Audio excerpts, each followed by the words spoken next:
Afternoon, Council. At this time, we will turn for the calling of the roll.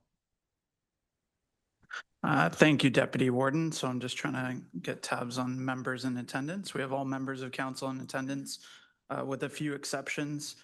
Councillor Evans sends his regrets. Councillor McDonald might just be in the back room there, but she's currently absent. Councillor Rawson is absent with alternate Councillor George Vadaboncourt in attendance. Councillor Sandhu is absent with alternate Councillor Ben Verkuyk in attendance. Councillor Brian Smith is absent with alternate Councillor Joe Belanger in attendance. And Councillor Michael Smith is also absent, but you do have your quorum. Thank you, Deputy Warden. Thank you. I'll now call upon Councillor Dolan to read and move the resolution.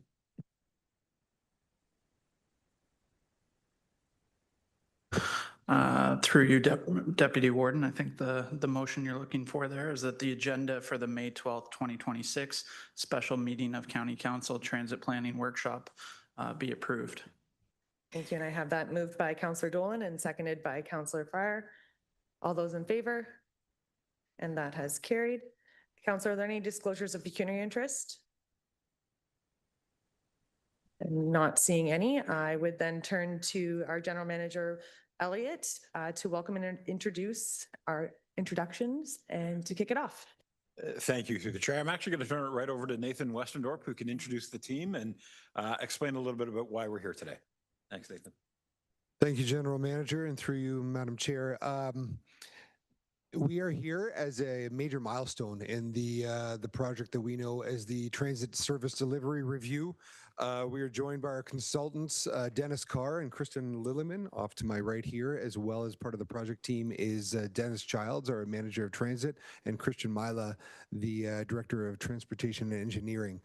Just over a year ago, we met with Council and we had a similar workshop. It was a bit of a baseline understanding workshop, so we can understand the ins and outs of how transit is to be planned and how we plan transit and how we operate transit. And an understanding of that is critical so we can understand where we can go and the options that are before us. We are a growing county. We have 93 settlement areas and a lot of growth coming our way, and those people do need to move. Along with that comes the increasing costs of transportation, personal transportation, but also the increasing costs that our transit department and your transit departments bear. So as we went through the listening process, and that listening process was very robust. It included a public survey. We had opportunities for the members of the public to attend open houses, as well as we had a counselor survey. We have engaged with local CAOs as well as the transit operators group. When we talk about the local CAOs, we actually call them the local leaders working group, and we've met with them a few times, and we do plan on meeting with them after we have this discussion with you. But we're at a point where we've done the listening. Our experts have done the analysis of what we heard and where we need to go. Council has also reinforced through resolution some of the guiding principles that you want us to stay focused on as we come before you with recommendations later this year. There's a lot there because it is a big county, and right now we're a two-tier service, if you will. There are opportunities for efficiencies. Those do demand some change. And so before we came to you with a report with a lot of information and a lot of recommendations, we wanted to say, here's where we're at so far. Here's where we think we're going to be landing. Are we missing anything? And this gives you as council an opportunity to speak freely, speak respectfully to our group here and say, I think you need to pay a little more attention to A, B, or C. So this is just as much about you providing us with feedback of where we're at and where you still want us to go, as much as it is about us telling you what we've done so far. So with that, I'll hand it over to Dennis and Kristen to unpack this through a presentation.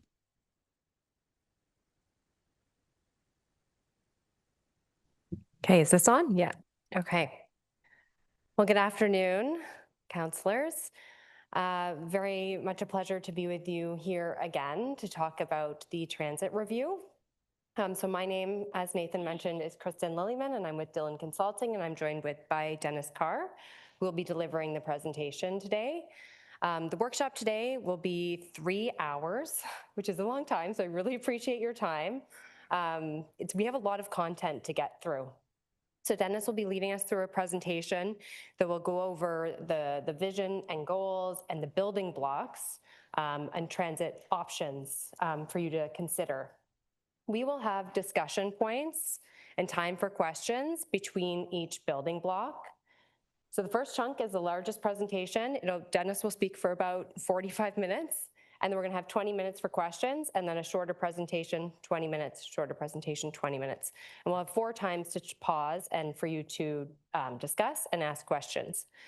We are going to be using Mentimeter today, which is a digital polling tool. You'll see in front of you, you have a sheet with a large QR code and also a new number code. So you can access this either through your smartphone by scanning the QR code, or I see most of you have laptops. You can go to menti.com and enter the number passcode that's on that handout. The handout that says share your thoughts. At the end, we will aim to have some time for questions. So I will keep it pretty tight when we pause to keep it to 20 minutes.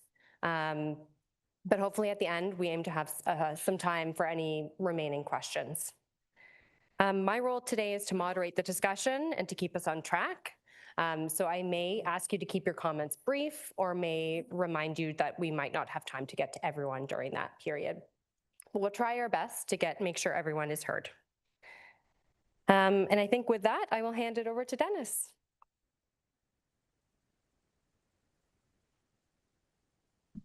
Hey, thank you, everybody. Appreciate you being here today and taking time out of your very busy schedules to talk about transit. So as Kristen mentioned, my name is Dennis Carr. I'm the project manager for this assignment.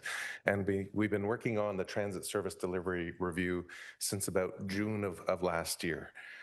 And what we've done so far, as mentioned, is we've gone out to the community, we've listened, we've engaged, we've heard what's working well, what are the opportunities and priorities for improvement.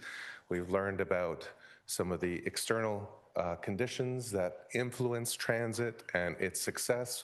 We've learned about some of the mobility gaps that are in place and some of the things that the county is doing very well and things to expand on. So as mentioned, our goal here today is to sort of take the next step and present key elements of the draft plan. So when we're looking at this, we'll identify, we want to provide enough time to get to a level of detail that you're comfortable with, understanding that you each come from different parts of the county and there are sort of different types of transit services available at various different parts and different geographic, and the county is set up very differently depending on where you are, or looks a little bit different from an urban context. We want to look at and outline the recent external considerations that will influence transit, identify any missing elements and priorities, and get feedback and finalize the plan and confirm overall direction. So that's sort of where we're at.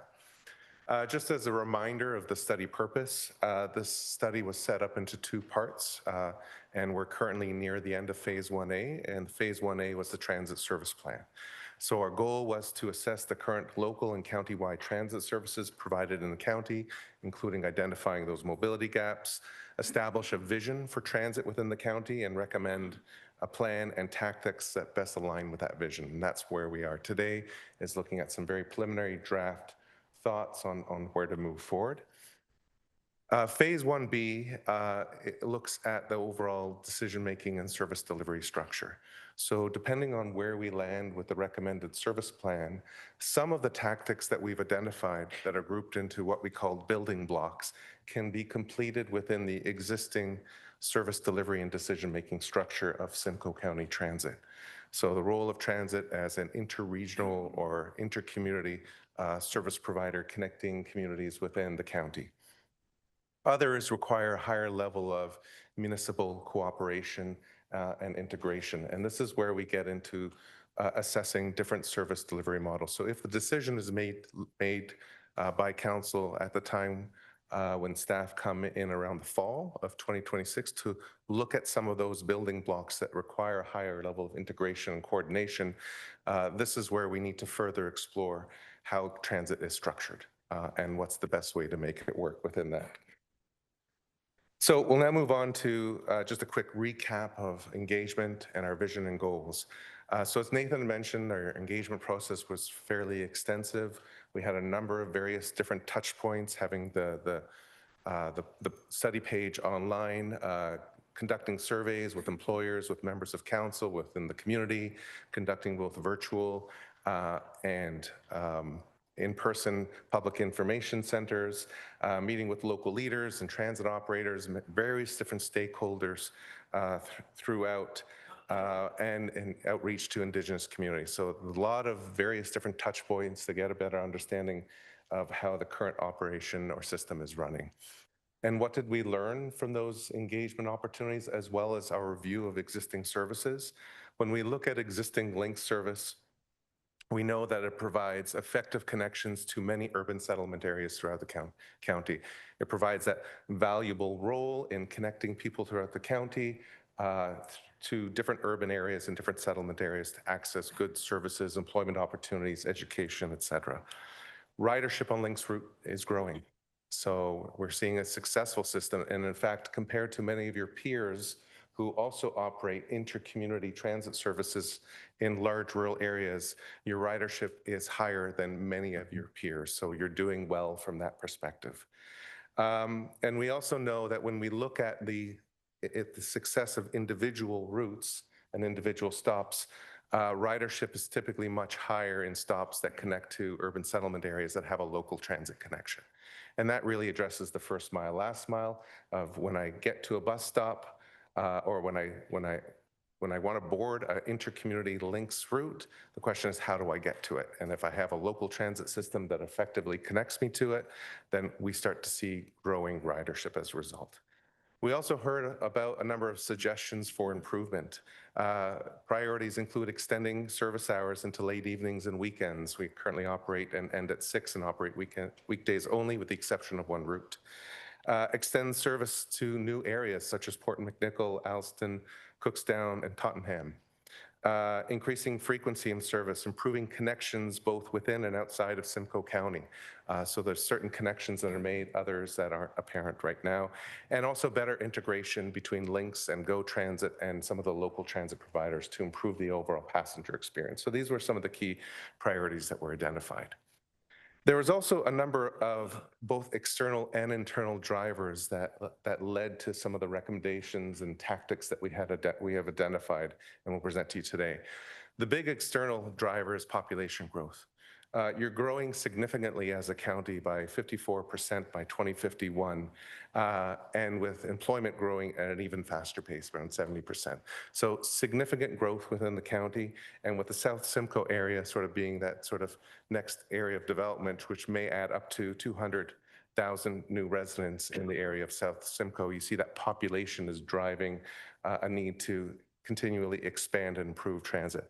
At the same time, your transportation master plan had identified the need to increase transit's mode share. So as population grows and there's an increase in number of vehicles on county roads, increased congestion, increased need for road widening, improving options for transit by increasing the attractiveness of the service will help drive some of that mode share.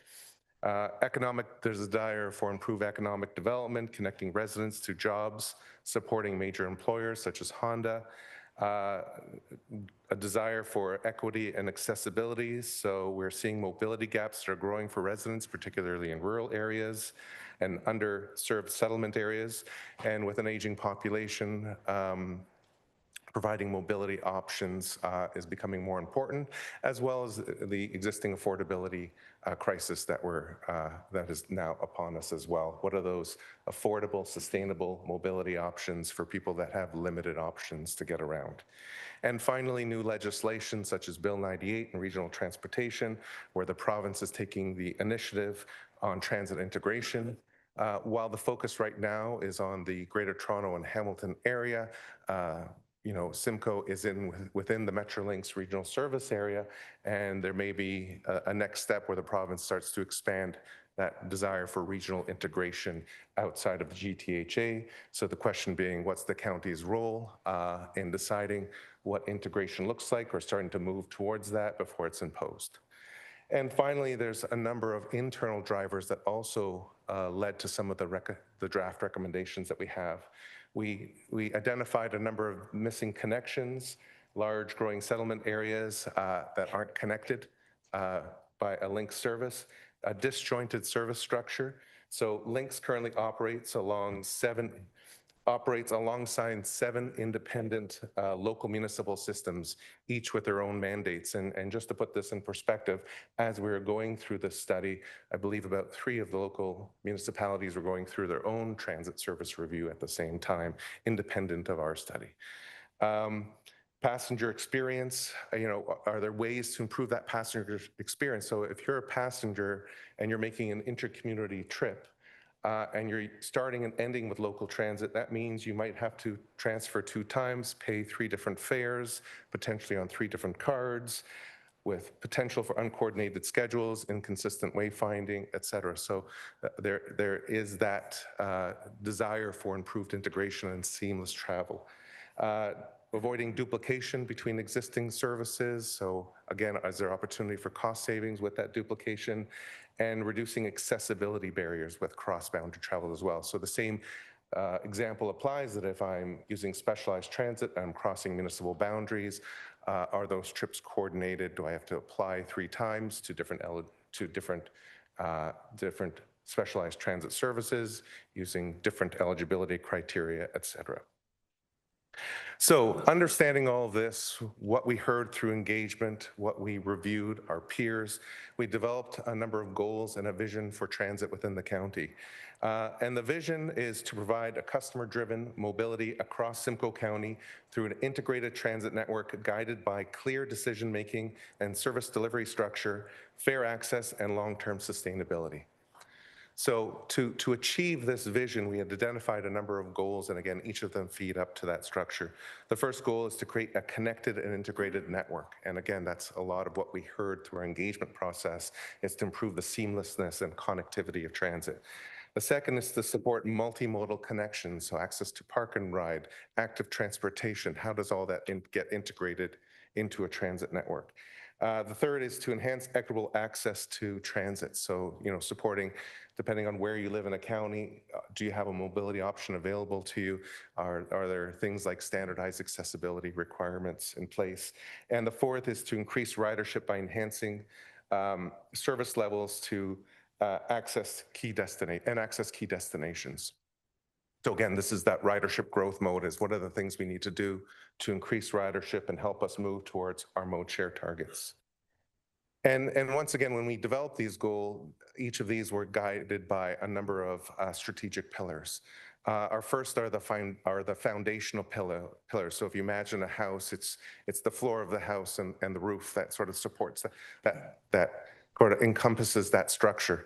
And that floor where we're grounded by is ensuring that decisions we make are fiscally responsible. That we're making an investment in transit has the best use of being utilized, and also achieving the goals that we've set out. And the roof is ensuring that decisions we make are customer focused, because that is, in the end of the day, who we're applying service to. And we want to make sure that that trip is as easy and seamless as possible to encourage ridership. These foundational pieces are supported by a number of supporting pillars, including supporting sustainable growth, flexibility, being flexible and innovative, being integrated and connected, and being equitable and accessible. So those are just some of the guiding principles that led us through our overall plan. So before I get into exploring what those draft recommendations are, I want to say one thing, and that is, when you're looking at potential solutions for transit and to achieve that vision and the overall goals that we identify, there's various different things that we can recommend. Everything from enhancing technology, protecting corridors for long-term investment, enhancing frequency, integration, wayfinding, new routes, pricing strategies, on-demand transit, fare payment technology, driver training, the list goes on. And sometimes the list of these can be overwhelming. So as we go through this, we decide to group a set of recommendations into 3 building blocks, and I'll explain those in a little bit. But it really just helps to manage what some of these groupings are into 3 key themes. Okay, so I'll now move on to, again, with that context in mind, developing a transit plan and moving towards these 3 building blocks. So as I mentioned before, we grouped a lot of our draft or recommended tactics into these 3 building blocks. The first building block we entitled building block A, we entitled Connecting Communities. And these set of tactics focus on expanding intercommunity fixed route corridors, or the link service, connecting higher population settlement areas and cities in the county. So this is really the role and function of Simcoe County Links. It's connecting communities together within the county, providing intercommunity service, following a set of service design principles, which I'll get into later. And these can be completed within the existing decision-making and service delivery structure. Building block B provides a set of additional recommendations or tactics that build off A. So once we've modified the routes, established any new routes that fit within that, we now move into building block B, which is to provide seamless travel. And these focus on creating more of a seamless experience for passengers, transferring between local and intercommunity transit, and increasing the operational efficiencies through better coordination. So this will involve greater cooperation with local municipalities to make this happen, but it gets into that integration of transit.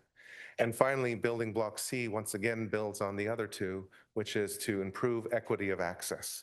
And these focus on opportunities to improve access across the county by introducing or supporting local transit services and expanding access to rural areas with limited mobility options. So once again, this requires cooperation with lower tier municipalities and introduces alternative service delivery and decision-making models. So taking into and getting us back to the 4 goals that we identified, and once again, I'll get into each of these building blocks in a little bit more detail. You can see here the alignment of each of the building blocks to each of the goals, and thus the vision. So if we only focus on building block A, the real focus of this is to connect the higher population settlement areas to other higher population settlement areas and connecting smaller ones along the way. And this is really focused on increasing some of that ridership growth by enhancing or expanding intercommunity service to areas that don't currently have it in place, or making slight tweaks or service improvements to the existing routes. Building block B, in contrast, helps improve this by creating seamless and more integrated travel by connecting between local and intercommunity, but also does better at creating a connected, integrated network and supporting multimodal connections. Whereas building block C in isolation really focuses on enhancing equitable access to transit and focusing on areas that don't generate the highest ridership along the corridors and ensuring equity and accessibility throughout the county. And taken together, all of these building blocks will help achieve all 4 goals and best align to the vision. So once again, I won't get into this in much detail, but this is just an important slide that shows the connection between the existing decision-making and service delivery structure and the 3 building blocks or the service plans that you're about to hear. Building block A can proceed within the existing service delivery structure, whereas building block B and C, we feel involves some sort of modification to the existing decision-making service delivery structure because of that increased integration with local municipalities and transit systems. So that's just something to keep in mind as we go through. So I'll now turn it over to discussing some of the tactics that we had identified with building block A, which is connecting communities. And before I get into these, one of the things that we looked at was understanding the travel patterns within the county and ensuring that and assessing whether the existing links routes help address some of those travel patterns and where we can move forward. So when we look at some of these travel patterns, I won't go into all of them, but Ajala Sorrentino, my apologies. There is limited, we see some travel demand to New Tecumseh, but that demand is limited, but that's the primary travel demand. Within South Simcoe, we see a strong demand to Barrie and the northern GTA.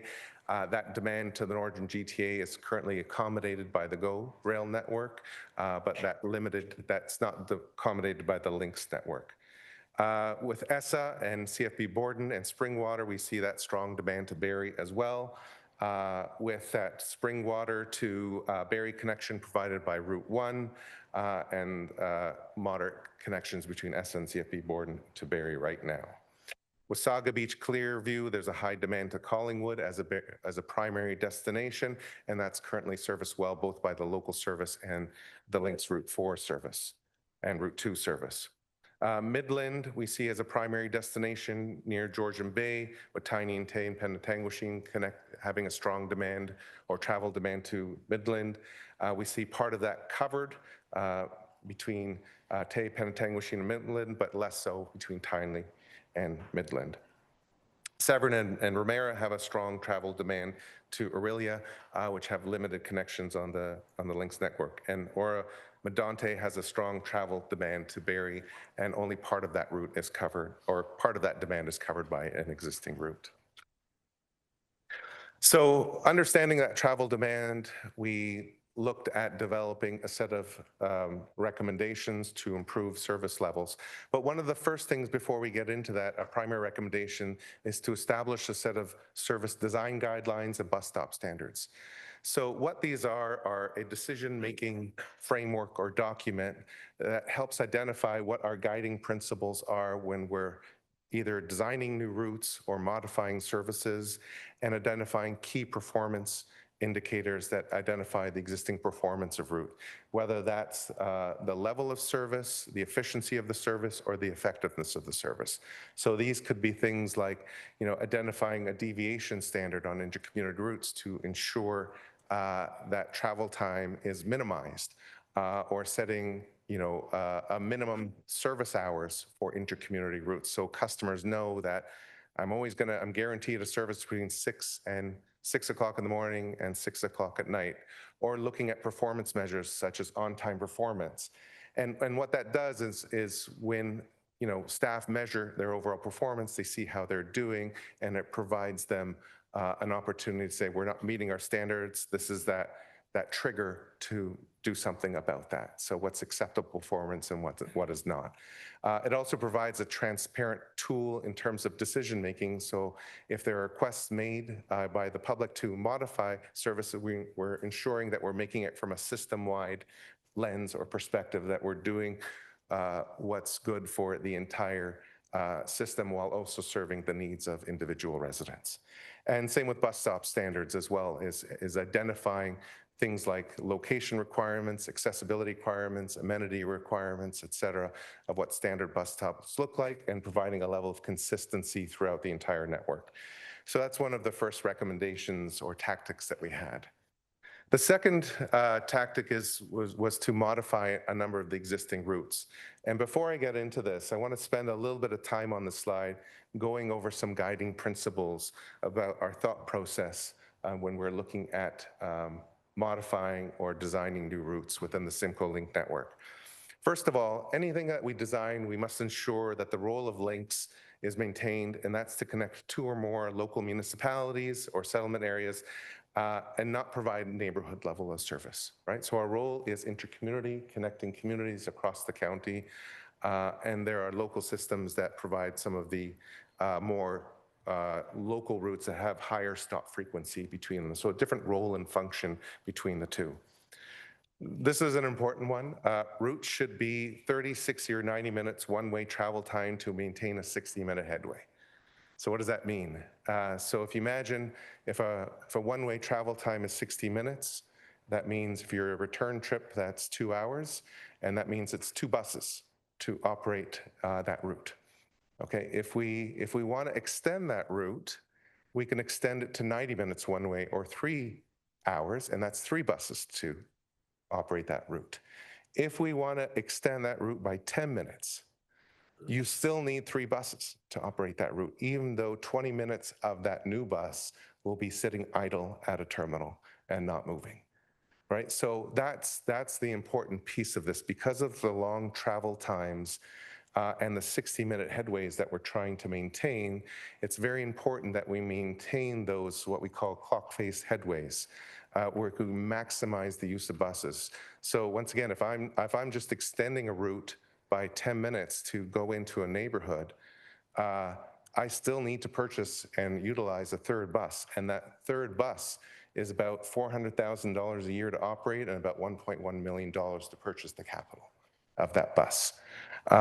The other thing to take into account is we want to maintain those 60 and 90-minute or 60-minute headways or 30-minute headways if we want to improve the level of service, because it helps connect to the local systems, which typically operate every 30 minutes, right? So if I start to run buses every 70 minutes, if you can imagine, when I connect to a local system, I arrive at 1 o'clock, and then at 2:10, and then at 3:20, and then at 4:30.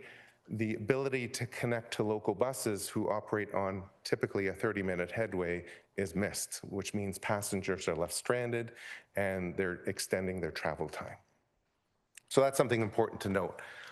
Routes should not deviate significantly from a direct path to reduce travel time. We're already traveling long distances across the county, 60 minutes on a Lynx bus. Add to that, up to 30 minutes on a local bus on one end, and up to 30 minutes on a local bus on the other end. That could be a 2-hour trip. So if we start to deviate the route to get to other places and we extend that travel time, it reduces the attractiveness of that service. Lynx should prioritize operation on provincial highways and county roads with sufficient winter maintenance standards, and that's to ensure that during inclement weather, where there's maybe particular snow drifts in the winter, we can maintain consistent service and not have to cancel service due to safety concerns. And finally, expansion of service hours requires a connection to a local route. And so if you can imagine, if I decide to extend the Lynx service to 8 o'clock at night, but when I get to a local municipality and their service ends at 7, then I'm left stranded at the terminal with no way of getting home. So in order to maximize that resource of expanding the service, one of the rules of thumb that we used in building block A was to ensure that anytime I recommended an expansion of service hours, it would be met with a local transit service that could either take me there if it was a morning expansion, or get me home if it was an evening expansion, or operate during the same hours on weekends. So those are some of the guiding principles that we had identified. So understanding those, we looked at each of the existing routes and identified a number of new routes. So Route 1 we looked at, which is between Penetanguishene and Midland and Barrie. This is a route that operates hourly service between those communities. It's currently one of the lower performing routes in the network. So we looked at, so what are some opportunities to sort of improve this overall route that within our guiding principles that we had identified. So we did look at potential expansion. We looked at potential to service Wyvale and Perkinsfield within Tiny and what that could overall look like. But unfortunately, what that would mean is it would mean that the service would have to deviate from 2 existing stops in Waverley and Wybridge to service that corridor, because it couldn't do both. And one of the challenges of that service extension there is that it operated on a county road that doesn't receive as high winter maintenance standards as the current route is on, and is subject to snow drifts. And so it could lead to some missed trips, missed connections during winter conditions. So because of that, we elected to keep it on its existing right-of-way. We looked at opportunities to better connect within Midland and Penetanguishene as well. And one of the things we noted is that there isn't sort of a good connection between the existing route that goes to Orillia and no good connection into Georgian College as well. So we felt that there was enough travel time in that route to make a slight deviation to connect to that important trip generator to avoid that transfer onto Mid-Pen Transit. And then we also looked at opportunities to add additional stops in Barrie, including Georgian Mall, but we felt there wasn't enough travel time within that, and it would duplicate some of Barrie's service. So with this, the recommendation was to extend service to Georgian College Midland campus and maintain the existing alignment between Midland and Barrie. For Route 2, Wasaga Beach to Barrie, this is a service that runs hourly. It's one of the higher performing routes in the network. And we looked at the opportunity to extend hours and better connect to local transit. So when we looked at this area, you know, the key destination in this area is Collingwood. And right now, there's a forced connection or transfer if you're a Collingwood resident and are going to Barrie. You have to get onto Collingwood Transit, hop onto Route 4, and then hop onto Route 2 to sort of make that connection. So we wanted to see if there's an opportunity to better integrate that service while still maintaining those important connections to Wasaga Beach and Stayner. So we looked at the overall travel time. We felt there wasn't enough travel time within it to make those modifications. We looked at opportunities to also extend the service to Creemore and New Lowell, but we found that there, again, wasn't enough travel time to maintain that hourly headway to make that happen without adding a bus and duplicating some of the service that Coltrans currently provides. So the recommendation was to keep the existing route alignment, but we did identify, given the higher travel demand, that there was a desire to extend service later into the evening and provide weekend service. So we felt that this was an opportunity to extend travel and meet a high ridership demand.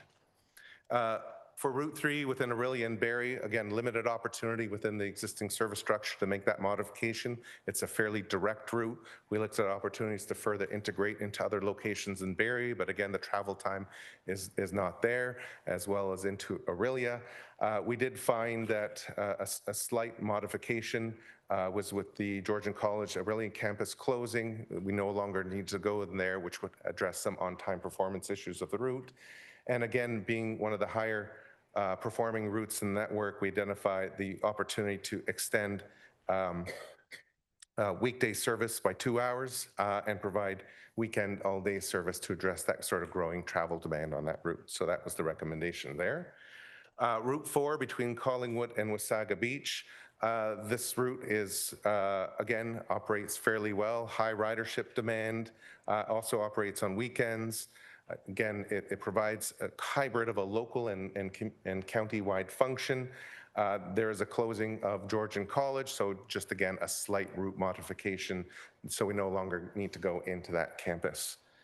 Route 5 to New Tecumseh, between New Tecumseh and Bradford West Gwillimbury. This is one of the lower performing routes on the network, so we're looking for opportunities to grow ridership on this route. We did explore the potential to extend this service into Tottenham. So that would involve about a 10-minute deviation south and would require a third bus to accommodate that service with extensive layover time of those vehicles as a result of that.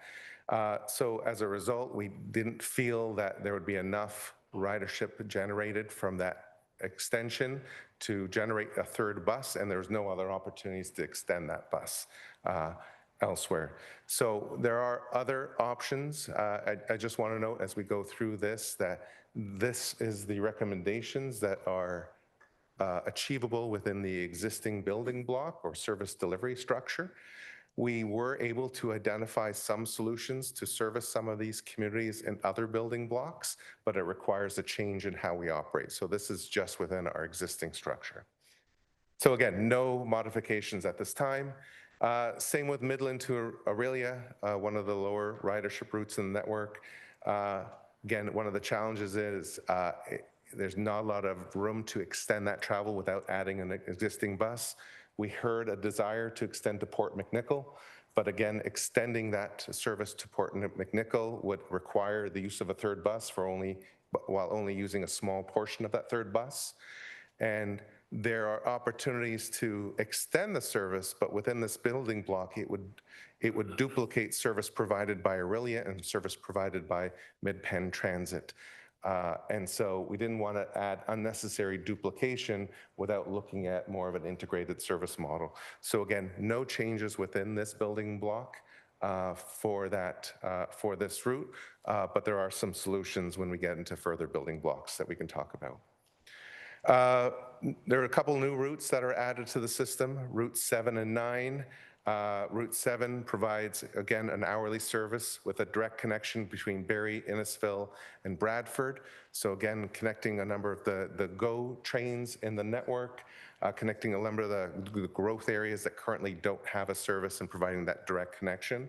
While Route 9 provides a service from Innisfil through Cookstown, and sort of major employment areas along that corridor and into Alliston as well. So again, provides that second opportunity to connect into Alliston. And again, in the short term, implementing that at the standard service hours that other Lynx routes operates. And finally, Route 8 is new Tecumseh to Essa and Barrie.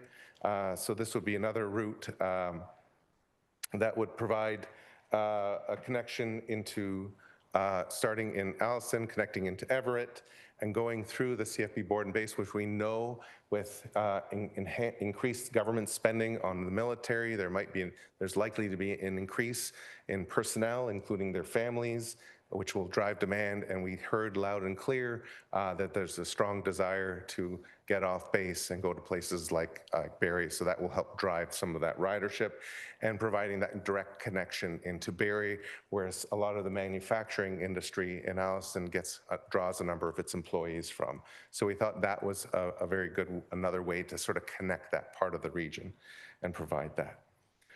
So with that, I appreciate, this was the longest part of my presentation. I do appreciate that indulgence in it, but a lot to get through. I'm going to turn it over to Kristen, who's going to work through some discussion items. All right, thanks, Dennis. And we are ahead of schedule, so you were quicker at this time than in the practice. Okay, so you can see the discussion questions on the screen that we have here. We're going to go through them. Again, we're going to have Mentimeter, so we're going to start with that. So hopefully you've had that up on your laptop or your smartphone. Can I get a thumbs up? Everyone okay with that? Is it working okay? Okay. I see some nods, but if anyone's having trouble, yeah, you have that sheet there that have or share your thoughts. There's a QR code or very simple menti.com and then the code. Let me see here. I'm online and I'm still having issues with it. Never been open yet. Let's see here.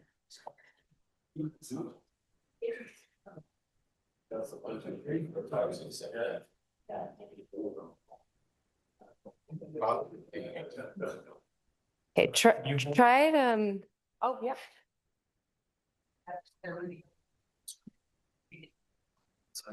Okay. Is it, can someone refresh? Because I just started the presentation officially.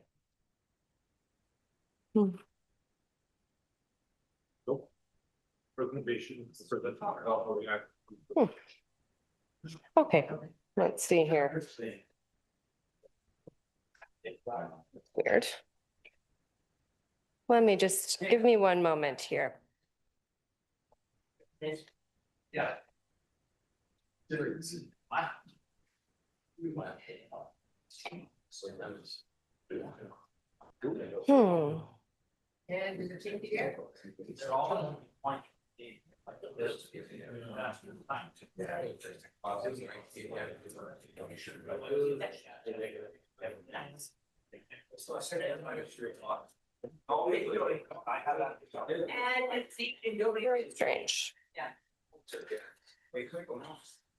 I'm just going to test it. Yeah, we can. I'm just going to test it quickly here, see what's going on.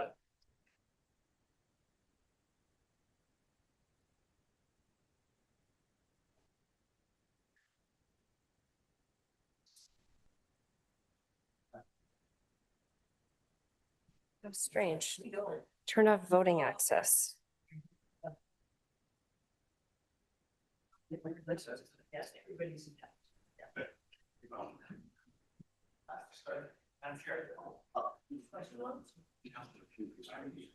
Sorry, Councillor Leduc? I was hoping I'd just ask a question while they're trying to sort out the system. So you had mentioned some of the routes, and one common comment, you said we could extend some of the routes servicing without any extra cost. I think there was 2 routes out there that you had added some service hours to it. Did I get that right? Did you say those 2 routes would not cost us anymore? They were built into the platform already? Is that, or did I miss something on that? Sorry. Yeah, there are certain route modifications that would be able to do, because there's some extra time built into the schedule where we were able to do that slight connection. So for example, between Barrie and Midland, we felt we can sneak into Georgian College within the existing service hours. Others run fairly tight and have, limited availability in its schedule to extend it. And the minute you add another couple kilometers, it adds another bus. Yeah, I was referring specifically to Route 3, and then I think, what was the other route? Route 3 had the extension for weekends and the 2 hours, I think. Oh. And then Route 2, I guess, was the other one. So Yeah. those are built into the system, or is there extra cost to add those? Yeah, so anything where it involves an extension of service hours, such as increased weekend service or weekday or adding weekend, does add cost. Yeah, it's only some of the route modifications where we can extend service slightly to add a new destination. Some of them we can do within existing. I just need clarity because I realized that I thought I heard you say no cost. No, No, we're problem. extending service. So, okay, thanks. Okay, well, apologies for the earlier technology hiccup. I've used this probably 100 times, and that was the first time I've ever had that happen. But it seems to be working now. So if you can hopefully get into menti.com and enter the passcode there. We are going to go through each question in Mentimeter, and then we're going to open it up for discussion.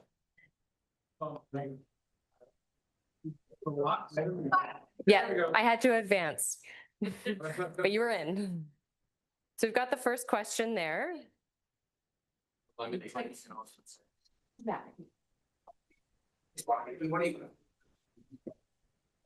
the first question is an open-ended question.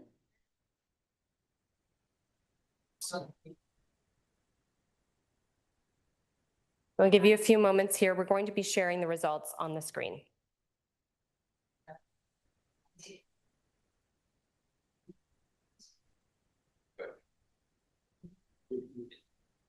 Now I remember.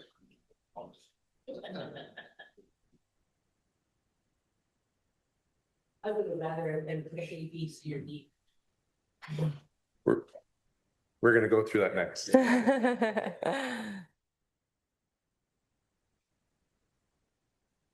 So of all the kind of content that Dennis went through there in building block A, kind of what do you think is most important? What do you feel should be prioritized? I will say, maybe just while you're going through this, just to reiterate, sorry, I don't know if I need this or not.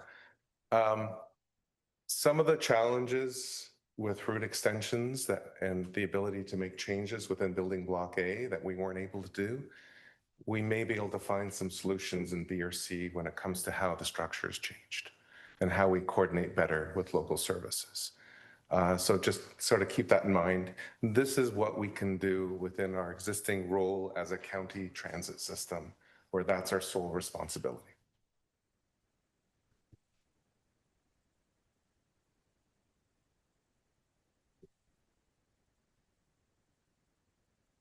If I lemonade coffee.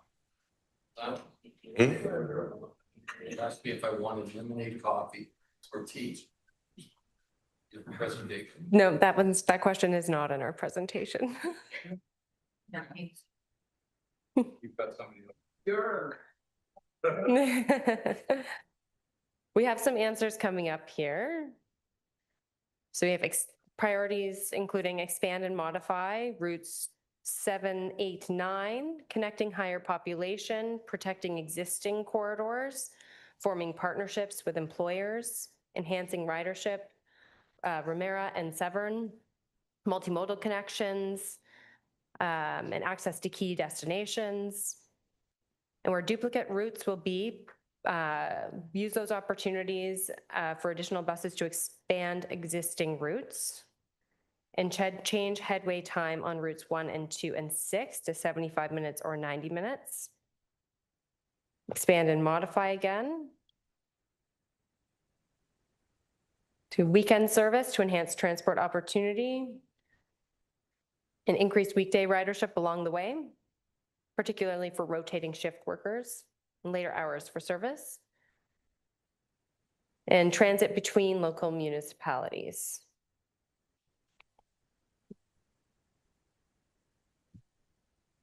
Reduce costs for residents. Comment while we're waiting?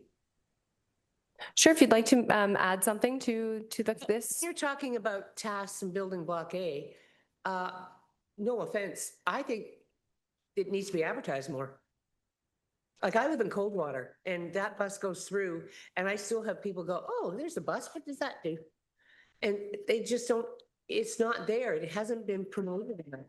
Right, so And I really advertising and wish you guys promotion. went to some of the seniors apartments we have or the different things that are into the churches. I think a lot more people would understand it. Because when it first started, I had got a whole bunch of brochures and I put them in all the stores and people got them and they like no offense, they like that paper thing. Not everybody's online. And if there was something that we could help you do through our township or the other ones in our area, we would definitely promote it on our website or our Facebook pages and stuff. But I think every so often you need to put a little bit of a blitz out there so that people understand it's there. Thank you. Yep. No, thanks for your comments, Councillor, for communications and advertising of bus and transit service. So we have the next question up here. Would you support the modification of routes to increase ridership if it duplicates local transit? So this was around the barrier that Dennis discussed in extending link service to destinations. It may create that duplication of service. And an example could be adding a Bayfield Street stop en route to Georgian College in Barrie. Yes, Councillor? Can I ask a question on that? So when are you then the duplicate service is the City of Barrie Transit? Okay, so then to ask the question is, does the City of Barrie or the City of Aurelia contribute either financially or any other way to our system, even commenting on our transit master plan? They were stakeholders as part of our transit master plan, so we did work with them and talk with them, but they don't contribute financially to the Simcoe County system. So did they contribute like an opinion, or I just want to know if they're involved? Yes.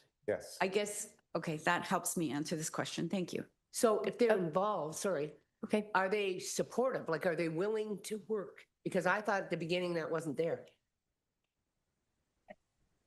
The work between Truth Transits, like we were going to take links in and they said, yeah, but we're not being involved with it. Like maybe I'm wrong, but did we ever discuss with them to share a bus stop with them or pick up or do anything? Yeah, so there are shared facilities that we use some of their facilities to stop, such as Georgian College. We use that facility to stop our route and allow that connection to the Barrie network.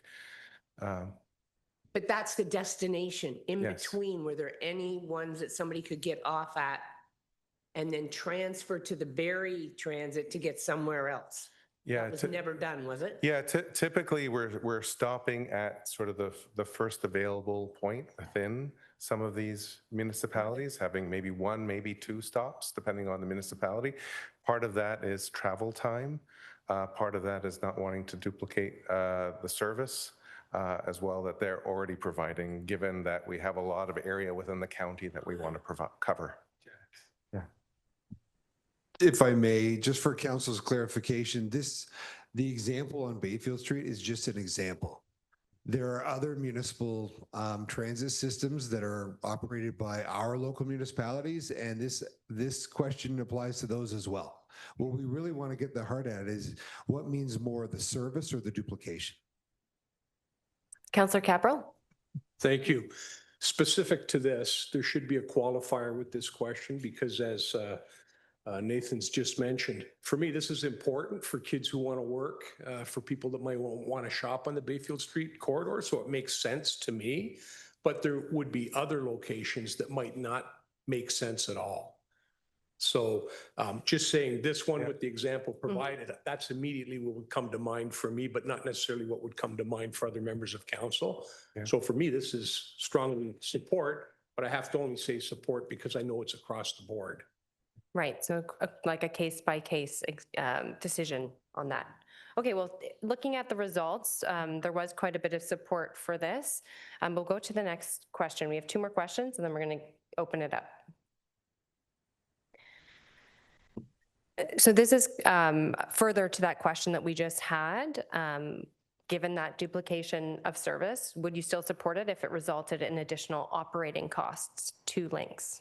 So maybe just to put a clarification on that, some of the recommendations that we had explored in building block A would say, okay, well, we want to better connect this community, but it might have to add another bus to make that happen. And in doing so, we're duplicating a service that a local municipality already provides. So it still provides a better destination and adds a better level of service, but we're adding an operating cost and duplicating something that's already happening within a local service. So again, it speaks to how important integration is to try to avoid some of those duplication of costs. Comment? Just a comment on, to me, it matters whether it's a member municipality or a separated city. So I don't mind duplicating a separated city because they're not contributing anyway. And if we could take some of that ridership and make it more convenient for our residents, great. But on the other hand, if we're duplicating a member municipality, how is that helping? Is this a route then they could take offline so they save local money? So to me, it's a different question whether or not we're talking about separated cities or our members. Thank you for your comments. Yep. Yeah, I agree wholeheartedly with Councillor Dolan's comment, but in respect of that there should be some negotiation between the parties to amalgamate those services so that, the duplication is costing less somehow. Right. Yeah, thank you for your comments. So I see it quite split, this question. So we have 7 with yes, 8 with no, and 5 uncertain. So maybe further discussion to be had. Oh, and now evenly split at yes to no. Okay, we're going to go to the final question in this batch. And this is more of a specific question. Currently, there's no service to the County Administration Center, which does have a large employment base. Is this connection important relative to other gaps in the network? So Yes, my Councillor? question would be, there's just not us here, there's a school board right next door. So are we talking about the whole area that we're looking at servicing rather than just the administration? Because there's lots more than. Yes. And, Yes. and the museum on top of that as well.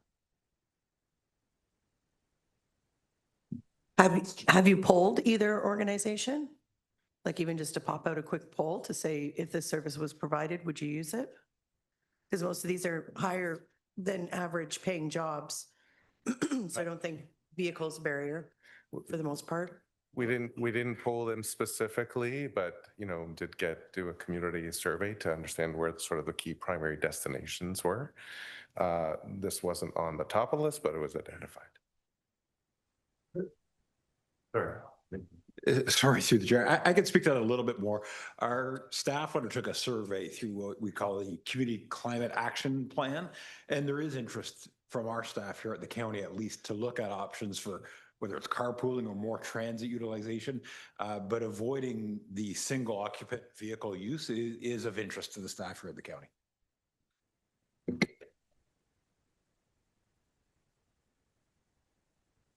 Okay, so we have a range of responses here from the most kind of more in the middle, moderately important, slightly important, with some not at all important and some very important as well. So with that, I'll get back to our presentation. Yes, Councillor Anderson. Thank you. I just wanted to go back to your slides for the building blocks. A is standalone, but B and C were grouped. Do they have to be grouped? Or is there a way that we could use the building block C as more of an important issue than B? So A is the foundation that you sort of build on. You can decide which tactics within A you want to move forward with. So if you like, out of the new routes, you like 2 out of 3, then you can decide, okay, it's just these 2. B builds on A and C builds on A. So you could do C separately from B if you'd like to as well. We just kind of, for simplicity, we kind of group them together like B builds on A and C builds on B and C. But if there's a decision that, we don't want to move forward with B, but we want to move forward with C, you can build C off of A as well. Okay, because that's one of the comments that I hear quite often is the items in C are more important than B in my community. Okay. So whether or not that's in reverse order. Okay. We have about 5 more minutes here. If there are any other comments or questions, Councillor Dolans. Thank you so much. I have a strong opinion on Route 7 that was to have already been in place, but is going to be in the future, I understand. And it's the east-west route down Mapleview. So one street south of Mapleview is what we call the 11th concession and what the City of Barrie calls Lockhart Road. It connects one of the largest land lease communities in all of Ontario.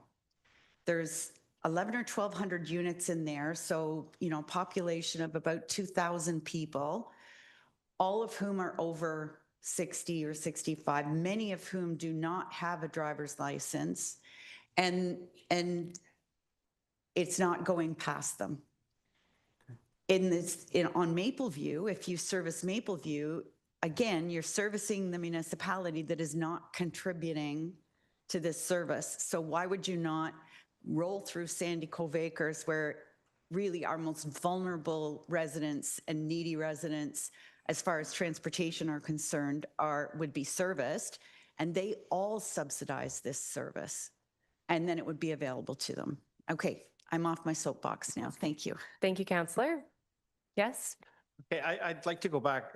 The one question we talked about, the duplication of stops. And I was the only one that said strongly disagreed. And my thoughts were there because you had the example of Bayfield. And I thought, no, if I'm traveling into Barrie, I'm going to the Barrie terminal. All buses should go to the Barrie terminal, and then we feed out from the terminal. So all residents should go to the terminal, and then out from there, you go on the Barrie system. So that's where my thoughts were with that. You go into a Barrie terminal, that's like any standard bus system. You go into a terminal, and from there, you branch out. But duplication for local within our municipalities, 16 municipalities, in my mind, is something that we could look at, because I see it now we have our Alliston to Bradford bus, and we've asked for stops along the way to pick up Bond Head. So that covers Bond Head and a few stops like at the Walmart for the seniors, like Councillor Dolan was just talking about for seniors, things like that. So I went with strongly disagree, but I wanted to change that back to where I do agree if it makes sense within our municipalities, because it picks up other areas within the municipality. Even though we call them duplicated stops, I don't see them as duplicated in my mind. I just see as an actual area that we're servicing to get greater ridership. The key here is to get greater ridership. Right now, you can see we recover only 11% of our fare box only recovers 11% of the service. There's something wrong. We should be doing something a little different. And I put that comment in there about reducing the fee to increase ridership, because I think that's what we want to do. We want to drive people to the bus. And if we can reduce the fee where it makes it affordable for people to go on, they will take that bus. The key is, where do we find that sweet spot where we can increase our ridership, which increases our gas tax, which increases our fare box. So that's where I'm with those thoughts. But anyways. Thank you. Yes, Councillor McClellan. Thank you. I just wanted to make some comments on Route 5, and since we're discussing a possible, I think it's Route 9 from Alliston to Cookstown, we're missing about 11,000 people not having a bus coming to Tottenham, which is really important. We have Honda in Alliston, which is a huge employer for almost all of us in this room. It also connects to the GO in Bradford, which gets you north and south. So if we're talking about increasing ridership, there's 11,000 people that have been asking for the bus since we first did the pilot project. So if it's something we could always keep in the back of our head, because as you can see, the province is attempting to shove an enormous amount of growth down New Tech's throat. So there'll be even more people as we continue and when we get water from Collingwood. Thank you. Thank you for your comments. I'm just going to take one more comment or question. So sorry for those who may not get a chance this round, but Councillor Bellinger. Yes, I had a question, not so much about a route, but you indicated there's standards for bus stops. But there should be a different standard for hubs. Like, I mean, I can only speak for Wasaga Beach, and I know we're in development of a new location for the hub where all the buses meet. But even the new one is going to be such a distance from buildings that unless it's really weather protected and everything else, is going to affect ridership. Right now, it's at the back of the superstore, and there's all kinds of issues related to that. There were issues when it was in front too, but I don't know if there's a different set of standards for hubs or how the hubs are in other communities. But it's a long way from being desirable in our current hub, and there's an unbelievable amount of traffic there. Like I don't know how many of your links and our local buses, but it's very busy. I can. Okay, Dennis? Yeah, I can speak to that a little bit. Typically, when you develop bus stop standards, you identify different bus stop typologies. You know, a hub would be sort of that primary bus stop typology where you have your highest ridership and then the most number of vehicles that are connecting. So those would be the ones where you'd have the sort of highest level passenger amenities, such as shelter, such as properly locating it, et cetera. And then you get into sort of smaller bus stops that attract very few passengers that are really just meant to provide some level of connectivity, and the amount of investment you put in there is a little bit less. So it provides for that consistency. And if I've got a hub, these are minimum requirements. You know, this type of stop warrants a shelter. This type of stop does not. Right? So it provides that consistency throughout so you can properly plan for it based on usage and typology. Okay, so now we are going to move to building block B, but we will have multiple other opportunities for questions. So if you had some that didn't get answered, we will try to answer them at the end. Thank you. Okay, so back with building block B, and as I mentioned before, building block B groups a number of different tactics together that focus on seamless travel. So this involves, you know, looking at things like fare and service integration, seamless wayfinding and passenger information, integrated technology, things that improve the overall passenger experience and also identify opportunities to create some efficiencies in how the network is operated. So again, building block A, connecting communities, helps eliminate some of these barriers between links and local transit services, increases these efficiencies through economies of scale, and helps to sort of build ridership. And some of those challenges that we had in extending service to other communities within building block A with cooperation with local transit can be achieved. So we identified a number of integration. The first is to enhance integration of transit with land use and other modes. So this is really just, you know, continuing on, you know, the sort of the planning and policy framework to ensure that, you know, we're building or planning transit as an integrated network throughout the county, identifying the, you know, as each municipality does its individual active transportation or active transportation plans and looks at where to locate park and ride facilities as one of the recommendations through the county's transportation master plan, that it's all integrated with the regional transit network and hubs are appropriately located throughout the county. That makes sort of sense. So these are some of those recommendations on sort of the continuing to ensure that the decisions that we make around active transportation, carpool, and land use are integrated. The second is to evolve the service standards document that we recommended Building Block A to encompass the local municipalities. So when we're developing route design guidelines, they're consistent throughout. I've got different route typologies, intercommunity transit or the links route, local services, express services, on-demand services. Do we have some sort of consistency between, as I'm traveling between systems within the region as a passenger? I know that sort of they have some level of consistency on how they're planned and how performance is measured. We also looked at opportunities to better integrate local and linked services. And so here, some of the guiding principles ensure that decisions and plans are based on a passenger journey rather than the jurisdiction of operation. And so some of the goals that we identify as we were better able to integrate services is to identify opportunities to provide direct service to key destinations, overcoming those jurisdictional barriers of who pays and who benefits from removing overlapping services. So if I decide to overlap with a local service provider and that I bear an additional cost, and if that local service provider decides to reduce their service, they bear the savings of that additional cost. So with integration, ensures those conversations are being held on sort of who pays and who benefits. Avoiding unnecessary transfers, so that, you know, that example I gave with Collingwood being sort of that primary travel demand destination to Barrie and that sort of region, and having to transfer a number of different times to sort of make that trip.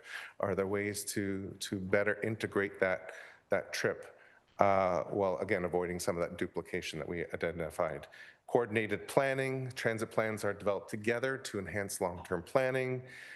Temporal connections, reducing barriers to service hour expansion by ensuring local service hours can accommodate the first and last mile trip home. So once again, if we feel that a certain intermunicipal route warrants a service hour expansion, but there's no investment in the connecting local systems for that local service hour expansion, it's hard for us to justify expanding that service to accommodate the interregional need if there's no connecting system connecting to at the same time. So again, communicating together and making those decisions together as a network or a system. Reducing missed connections, improving coordination of transfers and communication between operators to hold buses and avoid missed connections, and creating those centralized hubs. So those are some of the things that can be accomplished with sort of integrated travel. So, you know, here's some examples, and so I want to say that these are things that we sort of identified through our sort of high-level review of the network. But, you know, if there is a desire to move forward with building block B, again, would involve more cooperation and coordination with local municipalities on the overall structure and how that would work, and more of their involvement on what these routes could look like. So again, please take these as an example. So when we spoke about Route 1 and Route 6, we identified that there was a desire to connect to Port McNicoll as sort of that example, but that would require an extra bus.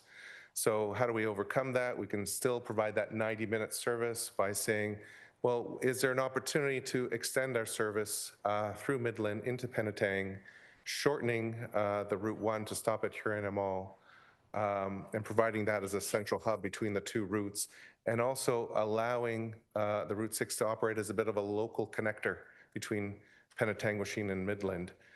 We do know that as we were going through the study, Midland initiated an RFP to look at an on-demand service provider. So there's that opportunity for those on-demand to connect to that intercommunity corridor, and it potentially avoids that duplication of the existing local service that Midland Penetang currently provide. And then we have the opportunity to extend it on the other end by providing connection into Aurelia as well to the downtown transfer to provide more opportunities to connect to the Aurelia transit system. That takes it to a 90-minute service with no additional vehicles needed on Route 1, one additional vehicle needed on Route 2, but that could be potentially offset with a reduction in one Midland Penetang vehicle.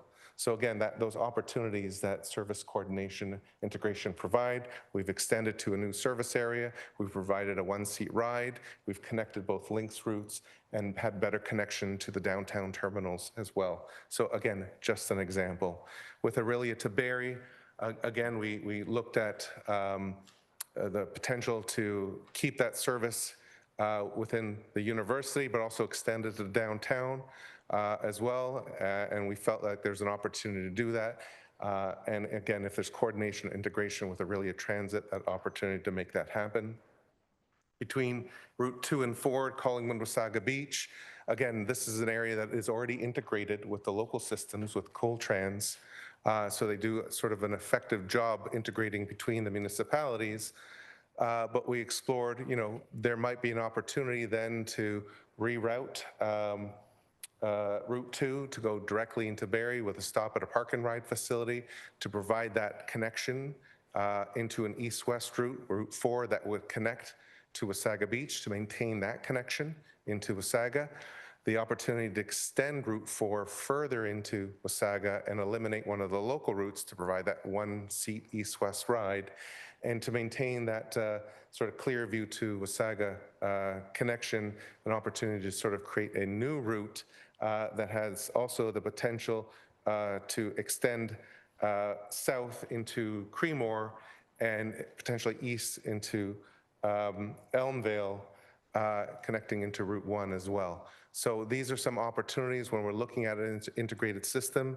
It involves additional links vehicles, but it could involve a reduction in some of the local service or some of the planned local services that were identified as some of the master plans. So the net increase in vehicle requirements would be 0 to 1. And you'd see these sort of improved direct connections between these three municipalities and into Barrie as well. So again, just providing some of these examples. And as we go through with routes 5, 7, 8, and 9, again, opportunities to enhance integration with some of the local services. Route 5 may reduce the need for Bradford Transit to provide that sort of east-west service connecting Bradford and the Highway Bradford to the Highway 400 employment area in Bond Head. Route 7 could augment the need for some local service in Innisfil and Bradford, particularly as they provide on-demand service. So the connection to these fixed route corridors that connect to major destinations with those communities. And routes 8 and 9, potential to further streamline if local transit is introduced in New Tecumseh as well. And then we also spoke to Muskoka District about the Corridor 11 bus and a potential desire to reroute that of Washago to take it through Ramera, past Casino Rama, and into Aurelia to provide some of that connection into Ramera as well. But again, service integration with that service or even potential fare integration would help to improve the overall quality of that service. We looked at opportunities for fare integration. So why integrate fares?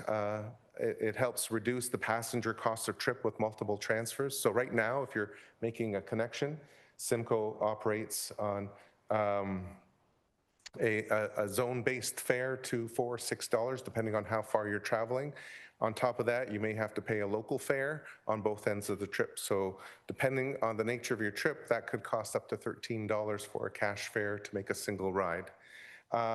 So are there opportunities to reduce that overall fare to improve the simplicity when paying for fares with one smart card or one concession that applied to all passengers throughout? So if I'm a senior, does that concession, is senior defined the same everywhere, and do I get the same type of concession? Again, increasing that simplicity of understanding the fare rules and the fare payment options, which ultimately could lead to increased ridership and revenue. So the tactics here involve standardizing fare definitions and concessions with local transit, moving away from the zone-based fare model to a single intercommunity fare with fare integration with the local systems. Also thinking about the long term, initiating discussions with Metrolinx about participating in the One Fare program. And that involves moving to a common fare technology platform that allows passengers to potentially use a single fare card to access that One Fare program. And we do know with Presto, it is moving towards sort of a Presto 2.0 where it has the ability to expand into larger, sort of smaller, more rural systems. That's something that's not in place right now and maybe in place in 2027 or 2028. But definitely that becomes an opportunity to provide that fair integration with the rest of the GO network as time moves on. A number of other recommendations that were made as part of this, again, all leading with integration, improving the wayfinding and passenger information systems. So if I'm using system right now and I'm not very good at like I can look at the website and look at 3 different transit systems and figure out the different fare policies on each of them and how to connect and make those trips happen, understanding the rules, or call in one customer service center and I get access to the first system, but I may have to call another to understand the rules and how to apply the other system. So developing unified trip planners, unified website and customer service center and how that all integrates together, providing unified wayfinding structure and common brand. So as an example, sometimes there's confusion with, I go into a municipality, I have Route 2 and Route 2. One Route 2 is local, one Route 2 is interregional. It's the same route number, right? So there's different branding that the links routes could be a 200 series routes and the local routes being a single or double digit route number. And again, helps with the wayfinding and clarity on how trips are made. And developing single ride handbook and policies and procedures, both for drivers and for customers to show how to use the system, the rules of the system, et cetera. Second is integrated technology strategy. Right now, each system uses its own technology, which is not always compatible with others.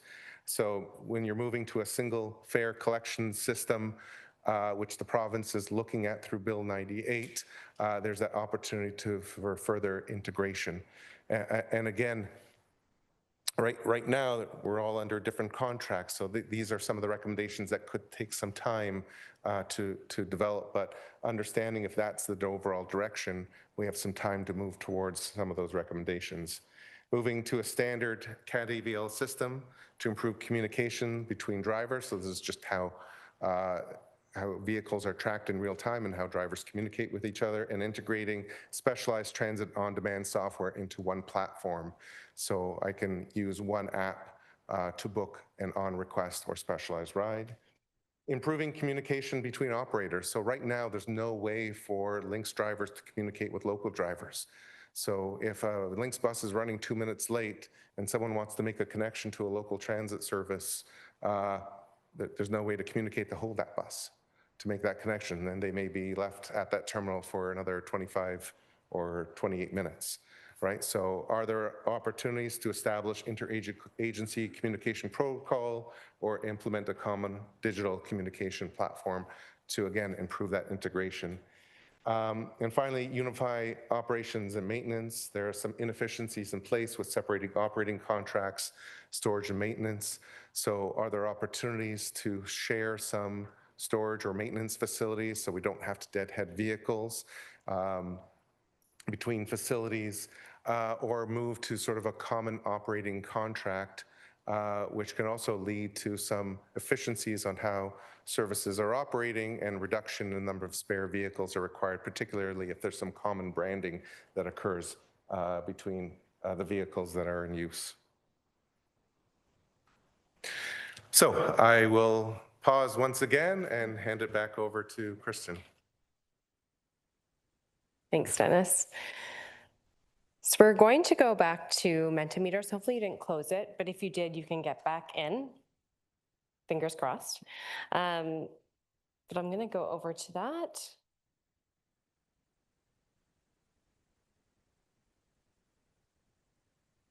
I'm going to go to our next question. So Dennis just walked us through building block B, which talked a lot about service and operations integration. So are there other principles that you think should be added when we're talking about integration? Any other guiding principles?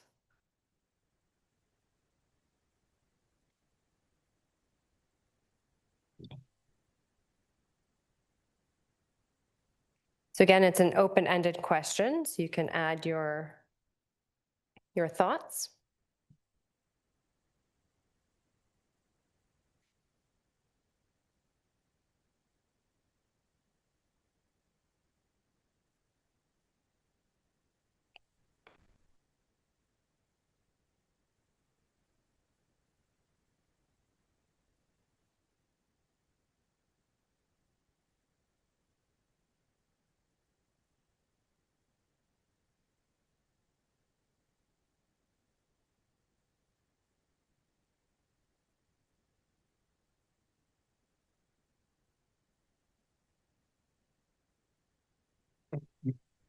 We have a couple coming in here. So pay for say with separated cities, mutually agreeable, a one fee system, county should take over transit and municipality should contribute, agreement on terms of reference, common fare cards with a regional transit fare account, combining bus routes, partnerships with other bus lines, again, one fee system. The four principles are good building blocks. So again, a suggestion around the county taking over transit for all. And then where cost savings occur, it needs to be equitable and based on the service of the count in each community. This way, no one service is able to take advantage of the system. In fairness between the 16-member municipalities.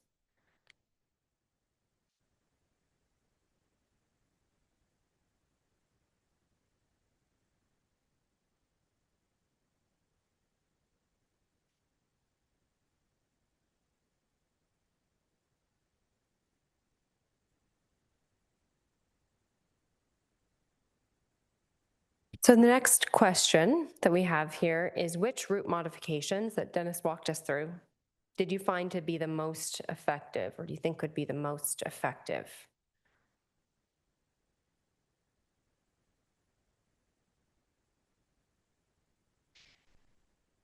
So you have four options here and you can select which ones you think would be most effective.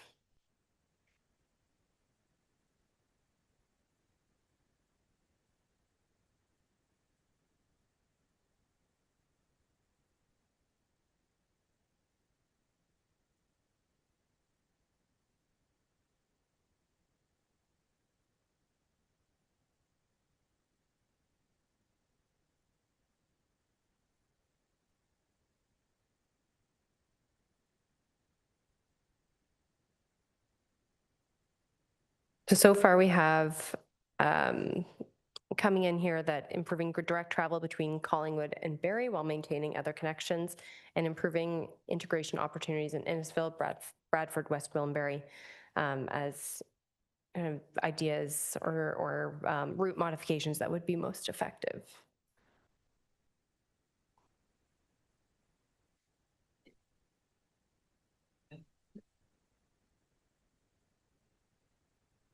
I think we have two more questions, then we'll open up the floor to any other comments or questions. So this is one we've already touched on, and we've already heard some comments around, but when we're thinking about integration, should integration include a connection to Bayfield Street in Barrie? And I know we already had a comment about connecting to the bus terminal rather than Bayfield Street.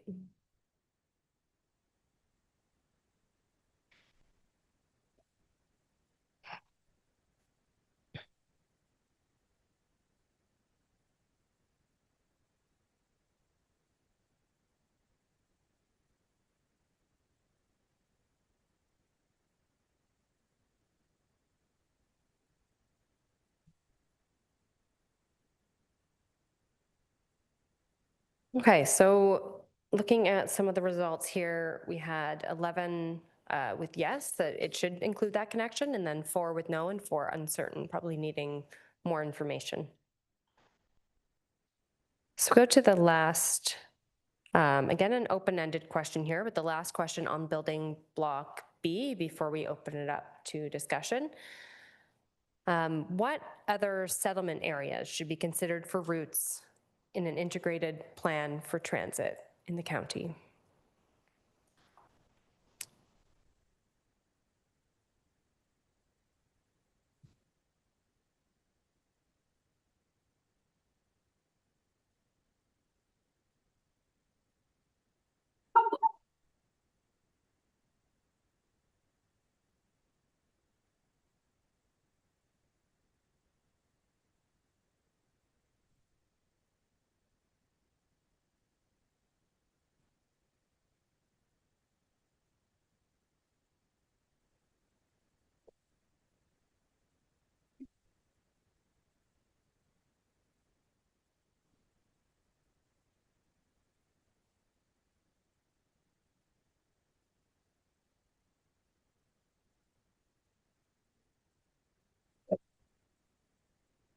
So this is a word cloud, so you'll see the options or the suggestions with the largest number of people who supported that. You'll see it slightly larger, so Ottawa being slightly larger than some of the others there, but we have lots of different areas that have been suggested here.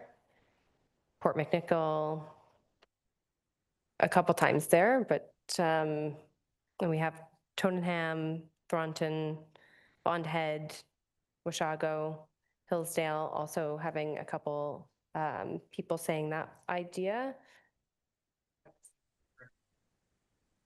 Oh, I'm sorry, that was just me. I just kept resubmitting it to make it bigger and bigger. Well, it worked. At least you're honest.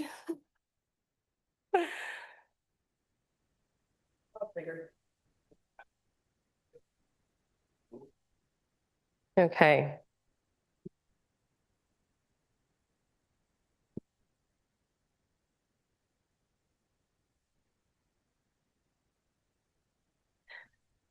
Okay, so we're going to go to questions. We have about 13 minutes left for any comments or questions. I did see a card over here. You can go ahead. Yes, thank you. I'm just wondering if you've been able to take into account, well, my exact question is, we're at the West End in Collingwood, the West End of the county.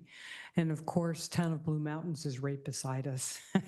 And so quite aware that a lot of people, if they were coming up by transit, might like to do the GO train to Barrie and get a direct route, you know, right through to the village. Is that anything, you know, and I know it's a different county and so it requires discussions with a different level of government, but have you given any thought about that kind of approach as well? Thank you. Okay, so service to Blue Mountain. Yeah, we're coincident. We are actually working with Grey County on developing their intercommunity transit plan, and that's something that is sort of one of the options that is being considered. Frankly, looking at Collingwood as the hub rather than Blue Mountain as the hub, so there might be that sort of potential connection. There also is an existing link service that provides that connection into the Blue Mountains that's operated by Coltrans through a shared service agreement. So again, connecting a number of employees to the village as well from Collingwood and vice versa, getting residents move out and back. So we recognize that as an integrated part of the region. That's great, thanks. Okay, thank you for your question. Councillor Bellinger? Yes, thank you. In your presentation, you gave one example of possibly taking over part of a Wasaga Beach municipal route. And you also indicated you've been working on this since last June. We had a presentation of our updated transit plan a couple weeks ago, which we've been working on for well over a year. And there was no mention about possibility of the county taking on any portion of a road. So I have to believe the coordination between the county and municipalities has not happened through the process. But if we use the model of paramedic services and said, you know, the county, if they took over all transit, and with the advancement of AI, the ability to really do the scenarios, it would, I think it would save all of us a lot of money. Like we wouldn't spend more, but we would get far more efficient. Thank you for your comments. And do you want to speak to Yeah. the question? Yeah, if I can speak. So I just wanted to say what we provided were sort of just hypothetical examples right now, because doing that would be in, taking over the jurisdiction of what Wasaga Beach is currently doing as part of their local service, right? And that wasn't sort of the intent. This was just to provide an example. Is if the decision were to move forward with building block B, what are the travel patterns and what would make sense? So is there the ability to extend that route further into Wasaga and avoid the duplication of a local route, and save money in doing so? But that would mean the county would take on some of the role of a local transit service on behalf of Wasaga Beach, which is, again, not the role of the county-wide system as it exists today in building block B. If we were to go in building block A, if we were to go into building block B and there was a desire for increased coordination, that's when those discussions would start to take place and see what makes sense, not from a jurisdiction perspective on who owns what route, but what makes sense for the passenger. Yeah, again, I can't speak for other councils, but I can tell you in our council, there's been informal discussion about benefits of the county taking over transit, taking over fire, and the municipalities contributing financially. They think there's some real efficiencies that could have happened there. Thank you for your comments. Are there any other questions about building block B or comments? Councillor Anderson? Thank you. Just one question with regards to the routes that were kind of laid out there. What data supports that? We've done public engagement. So was there a drive to see that, or was that just looking at the general areas of how we can best address the needs of the county? I'm just looking to see what kind of background data we had on that. Yeah, so we had data on existing ridership on the links routes. So we're sort of aware of what's happening with the local routes as well. We have data on what the travel patterns were that were taken through sort of travel demand models. So that was the slide that we presented earlier on in the presentation to show where those primary travel patterns are occurring. So what we're trying to do is sort of match those travel patterns together. We also have data on what potential ridership could be to add additional stops, such as Port McNicoll, for example, and what that could look like, and if there's enough demand to add another bus with that stop alone. So these are all things that we looked at when we're looking at these hypothetical concepts of what integration could look like. Okay, any other comments or questions about building block B before we move to building block C? Okay. Thank you. Back to you, Dennis. Okay, I will say, just in the interest of time, that each segment of this presentation gets a little bit shorter every time. So I do recognize that this is a very long workshop. I do hope it's of interest, and I'm sure it is, but we'll move forward with building block C. And again, a very important building block moving forward as part of the plan. Here in this building block, the focus is on equity and accessibility. So looking at some recommendations such as updating the service standards and guidelines to include more of a rural service, introducing rural on demand, looking at local service, and standardizing accessibility. So again, why is access and equity important? Expand service to the most underserved areas of the county that currently have very limited mobility options. It creates a common accessibility standard and supports that introduction of local transit, sort of where it makes sense to feed into the inter-community routes and also support local trips within communities as well.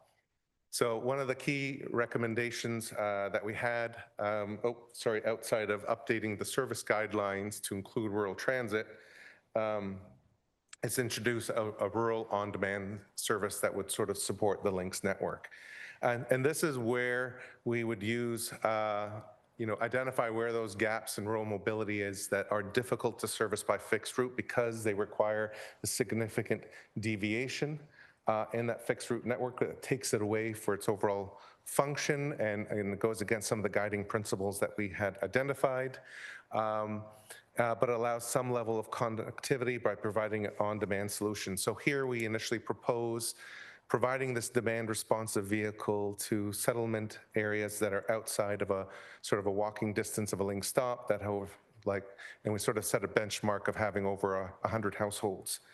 And for a passenger perspective, how they would use this service is through an app or by calling in, they would request a ride. And that a vehicle would either pick them up at their door or within a stop located within the close proximity to their home and take them to the closest links or local transit hub where they can either use that as a destination or connect to the network. So one of the benefits of this is in low demand ridership areas that are often dispersed and away from the corridors, we don't need to send a bus, a 40-foot or larger bus out there every hour if there's no passenger demand and if we're only picking a couple of riders each time. The other benefit is it gives us data, right? It gives us data on who's actually requesting a ride, who's got delivered a ride. And once we find that sort of ridership demand continue to go up, whether it's delivered trips or trips that can't be accommodated because the travel demand is too high. We have that ammunition, we have that data to say, okay, like we're seeing a lot of ridership demand potential here. Does this warrant an extension or a new fixed route service, right? So that's one of the benefits of it as well. With this, we'll use this as an opportunity to also expand specialized transit for persons with disabilities.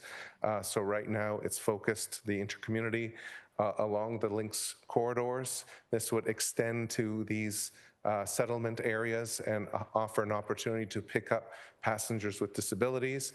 We propose a commingled service where both on demand and specialized transit could use the same vehicle. For specialized transit rider, they may get a full door-to-door trip throughout the county if their disability prevents them from using an accessible links route, whereas the on-demand rider would get dropped off or picked up at the closest link stop to improve the effectiveness and efficiency of the service. So again, getting back into that guiding principle of fiscal responsibility, this we felt was one of the more cost-effective ways of introducing access and equity while still maintaining some sense of fiscal responsibility to provide that level of service. The other recommendation we had was to support the county supporting the introduction of a local transit service. And we sort of went through the county and identified sort of the growth areas and the areas that did not have a local transit service. New Tecumseh sort of was one area that was identified as a municipality that may support a local transit given its existing population and the growth that's projected over time. So what this allows to do is, the county has access to some county transit seed funding program, which it can be used to support that introduction of a local transit service, or at least looking at that feasibility of what that could look like, working with a municipality to identify opportunities to support integration as identified in Building Block B, and identifying options to connect to places like Tottenham, where the links runs every hour. Tottenham, given its size and growth, may warrant a more frequent service every half hour. So is that a better role for a local provider 10 minutes into Alliston, and then you've got the opportunity to connect to 3 links routes to take you across the county, or sort of wherever you need to know, and still maintain those direct connections. So again, that's that kind of building block that supports some of these missing connections that we weren't able to identify in building block A or B. The last recommendation is to standardize accessibility. So again, some of the challenges is that with different systems, there are some different standards. For intermunicipal trip, a passenger may need to apply to 3 different systems for eligibility. There's no comprehensive inventory and standard for accessible stops and sort of what that looks like across the county. And different vehicle types may not accommodate standard mobility devices. So if I have a large mobility device, one vehicle may be able to accommodate me in one system, but not in another. So again, looking at that standardization for accessibility to sort of travel across the country. So the recommendation is to have a single accessibility working group, potentially led by the county, to sort of advise on how to move forward to standardizing accessibility. And some key recommendations that may come out of this include establishing a single application and eligibility process that makes you eligible for all systems, standardizing accessibility policies and practices, including booking windows and wait times, conducting an inventory of accessibility features and creating a standard that's communicated to customers in one place, and moving to a unified booking and dispatch platform as well, so we can sort of better utilize vehicles available to us. So that's it for building block C, very important recommendations, and I'll turn it over to Kristen. Okay, thank you. Yeah, as Dennis said, that was getting shorter and shorter. Okay, so we're going to go back to the Mentimeter, and we're going to go through some questions here around building block C. So the first question here is about the accessibility standards. And it's, do you have any concerns for achieving a regional accessibility standard? Anything that you think that we need to know that could be a concern?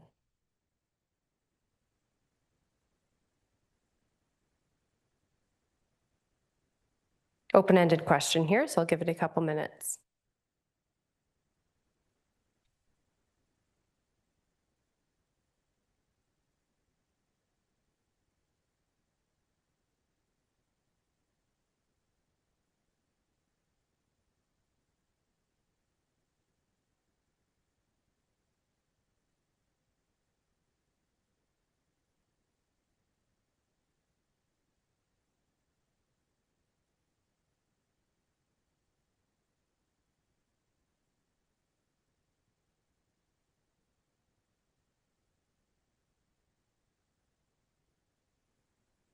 So some answers coming in here. So the financial impact of a regional accessibility standard, the size of the county and bus size required, cost of vehicles, wait times, weather, communication with all parties, so the system remains stable and functional. Implemented so that services are available and meet specific criteria needs. This may take levels of service provisions. Again, kind of a piece around the cost efficiency of it. Defining the standard based on a reasonable criteria. Work with a joint accessibility committee to review and address concerns.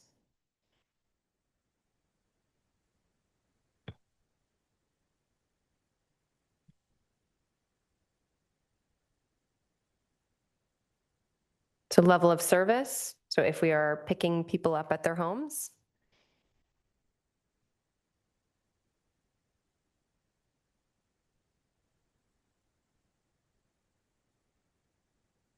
Okay, we'll go to the next question here. And again, it's an open-ended question. So about expansion to areas like Alliston or Tottenham, what should the county's role be in that expansion?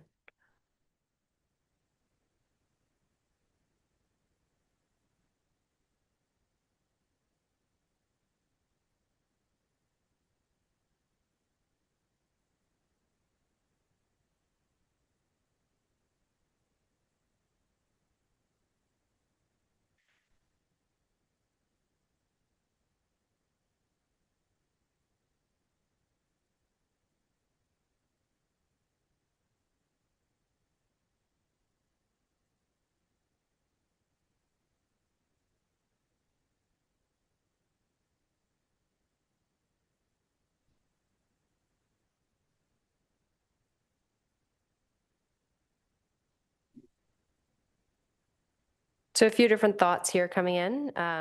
So county's role should be a fee for service,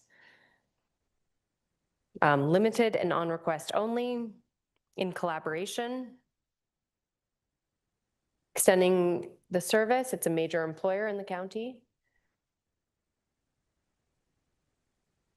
New service areas should be operated and owned by the county. Working together, so again, kind of that collaboration piece being very important. An integrated hub and spoke model of transit service. Use buses to connect to local systems.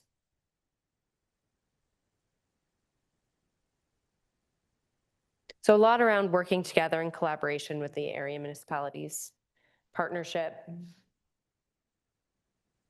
county taking the lead.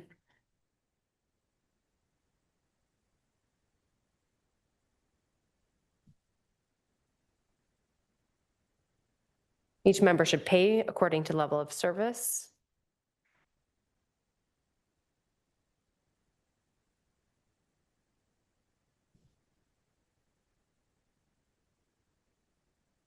We have one more question here in Mentimeter for building block C, and it's around the on-demand transit service. So the question is, how comfortable are you with an on-demand transit solution for rural areas? So from very uncomfortable to very comfortable.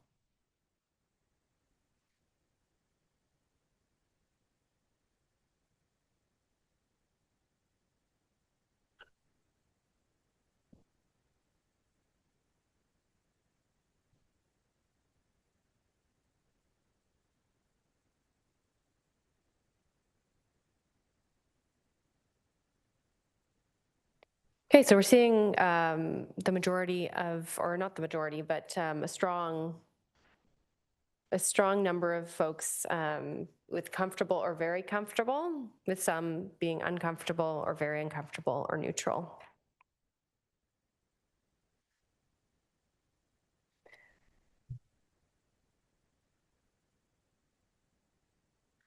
So with that, I will open it up to the floor for any comments or questions. I'll go to Councillor Snell. Thank you.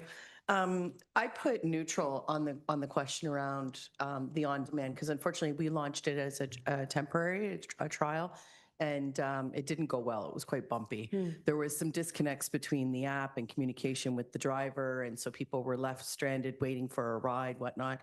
If it gets more efficient and better quality platform for the communication piece, then I think it's brilliant, because then you're not wasting buses and gas and staff time. The question I had is, obviously we get a lot of benefit from the scale of the size of serving all of us. So paramedics are the same, garbage is the same. Did you go through the process in looking at this of what does it look like if the county takes over transit? Okay, thank you for your comment and your question. I'll hand it to Dennis. That's something that we're going to look at in a bit more detail in phase 1B. Generally, there are some efficiencies to be had if the county takes over. Again, with single operating contract, there's some potential efficiencies here with reducing some of that duplication of service and making those service level improvements. So there is some opportunity for cost savings, but just keeping in mind that one of the goals of the county taking over transit is also to grow as a better way to grow ridership to achieve some of those mode share targets that were identified in the transportation master plan and likely within many of the communities, right? And how do we reduce our overall reliance on private automobile travel and look at for more sustainable modes? So it's a way to grow more cost effectively than doing it individually. Yeah, because you can, even just based on some of your recommendations in regards to extending a route into a community or whatnot, if the county were controlling all of it, then that's a quick change. And I think the communication would be so much better as well, to one of the councillors' points. The way that the school board works is a consortium. So they teamed up with the Catholic board and the public board, and we share the same inventory of buses and drivers. And then we did bell time adjustments in order to really squeeze out every value of the dollar. So when you run that large, it's much more efficient, much more effective. I would highly recommend that. I would love to see that, actually. I would love to see what that would look like in terms of savings and just overall better customer service. Yeah. if I can say. Yeah, of course. Yeah, I was just reminded, just to give one example. And again, this is kind of the next set of discussion, so we're going to get a little bit more into this in the decision-making and service delivery options. But if you want to keep transit the same across the county and local municipalities, right? And we're sort of going with the same level of service, business as usual. There's probably going to be an increased cost to amalgamating, right? Because there's a lot of work that has to go into it. Ensuring there's a unified, fare technology, for example. So I know, as a quick example, when Niagara Region moved to a regional system, one of the things that had to take place is a unified fare technology platform. Because they moved fairly quickly with it, they had to replace all the fare boxes in one of the local transit systems and replace it with a new one, which cost money. Moving into that a little bit more slowly and planning it over time when contracts end and decisions are being made can help to do that.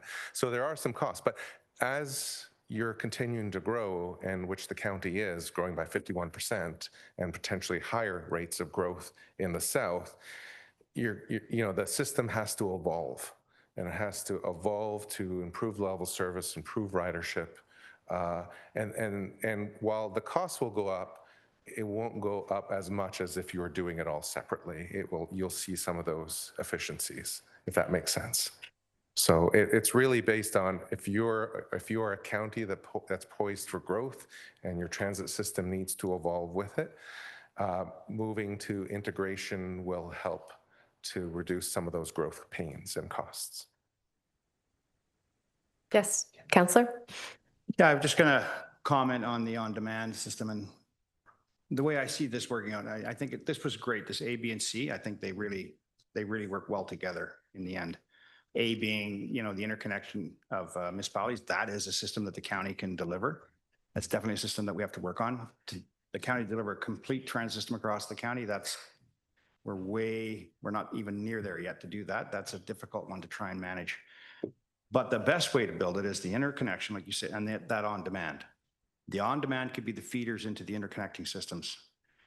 The on-demand is a great system. I know you had some issues with it. We've had our on-demand pilot for over a year now. The greatest thing is that we've increased our ridership fourfold. Went from 100,000 to 400,000 to 500,000 people. So yeah, that creates problems because we trying to do it with the same size of service we had originally.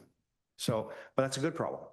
On-demand gives us the data. It feeds in. That's what you really want, is that data to feed into how we build our transit system to make sure that we provide the service at the most economical and affordable way we can do it. So I think the on-demand is the part C that I think is the area that I would certainly focus on for that, because you can get away with electric buses. You need smaller buses, shared ride service. You can provide transit service to everybody equally throughout the county at a very reduced cost, feeding into our interconnecting services, which is going to increase our ridership. So the on-demand, I strongly agreed with, strongly support, and I think it's something that this group could really, really dig into and find a way to do that, where we can get everybody that transit service they want.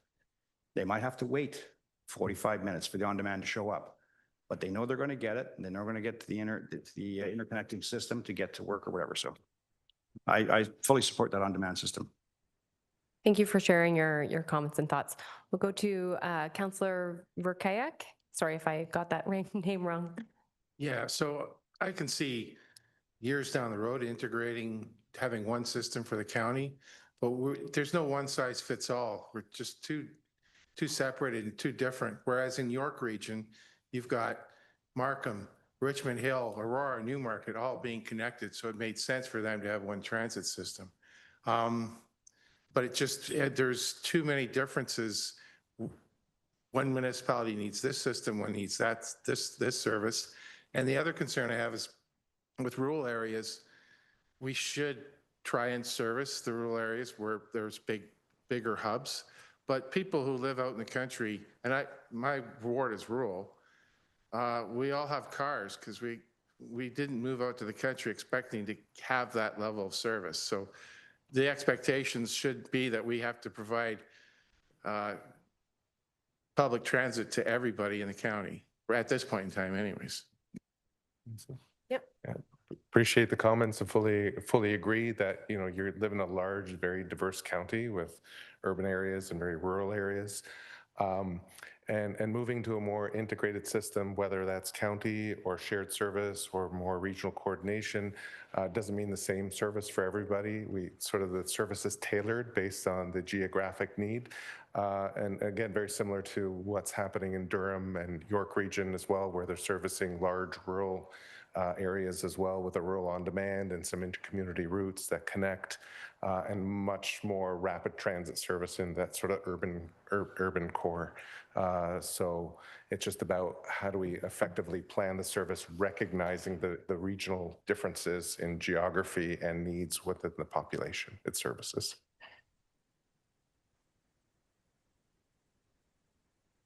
Right.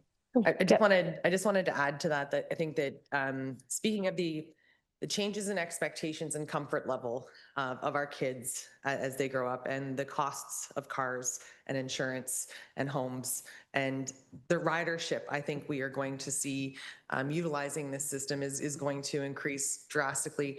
And there was a group of kids from Elmville that were on the GO train. I got there from Lynx all the way down, and we were actually asked what country concert they were going to. And they said, no, sir, this is just how we dress at home. So it is a different demographic that is utilizing it. The comfort level is changing. And I do think that we're going to continue to see an increase in ridership, even in our rural areas. Thank you to Deputy Warden. We do have a couple, I think, Councillor Dumford, Councillor Cabral, and Dolans, I think. And so we'll go to those three, and then we'll go to the next part of the presentation. Thank you. So on-demand transit, definitely support that. Best thing we ever did.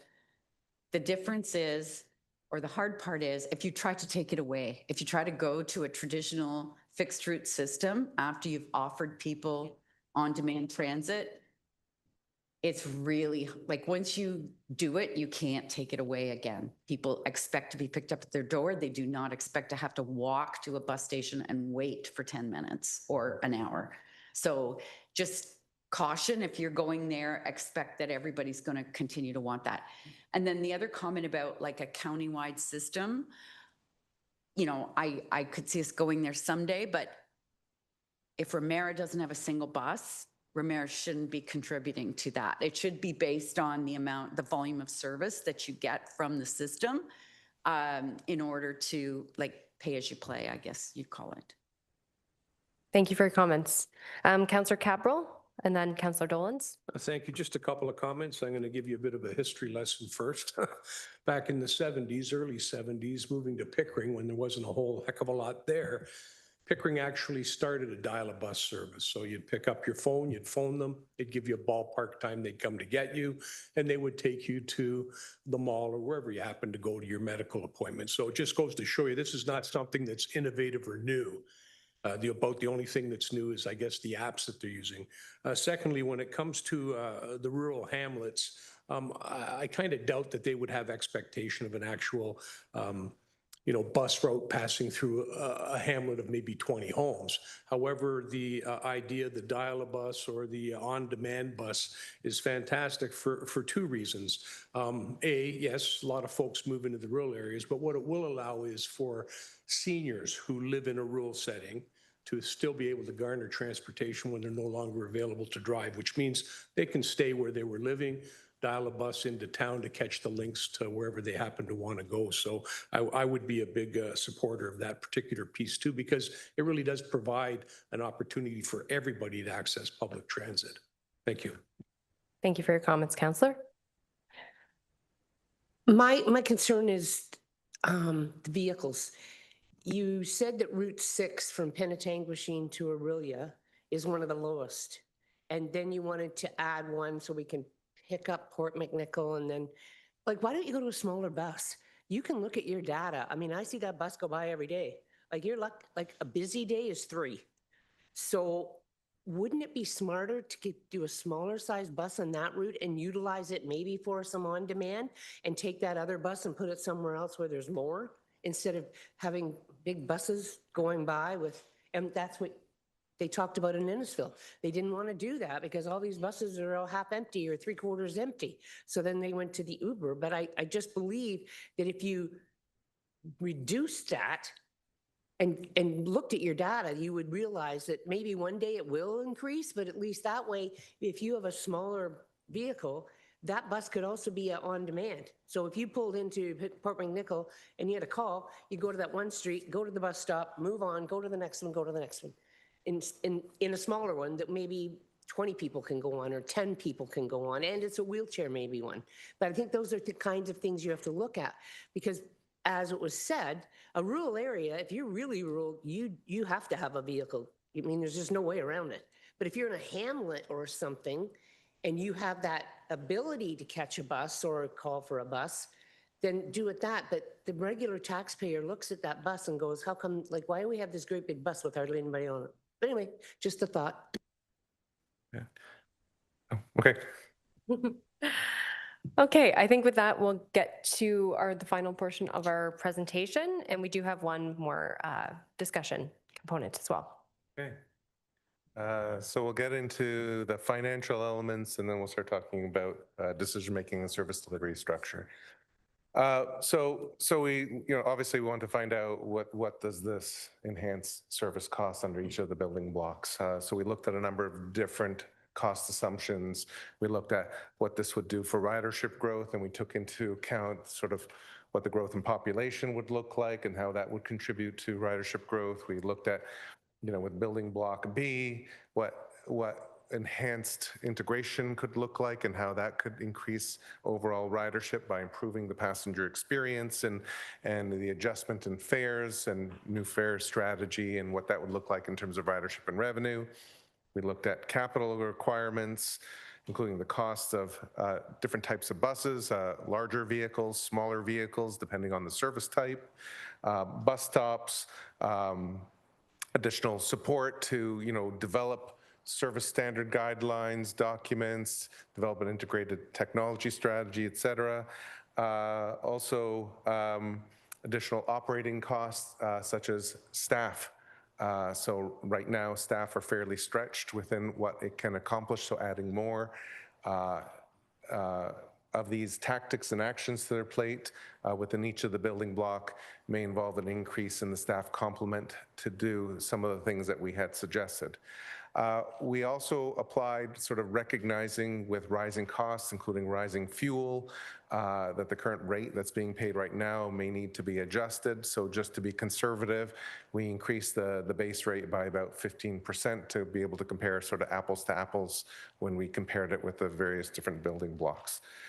So again, these are some of the assumptions that went into identifying and looking at operating capital costs, not just the cost to operate the service, but also some of those supporting costs with the recommendations that we had identified.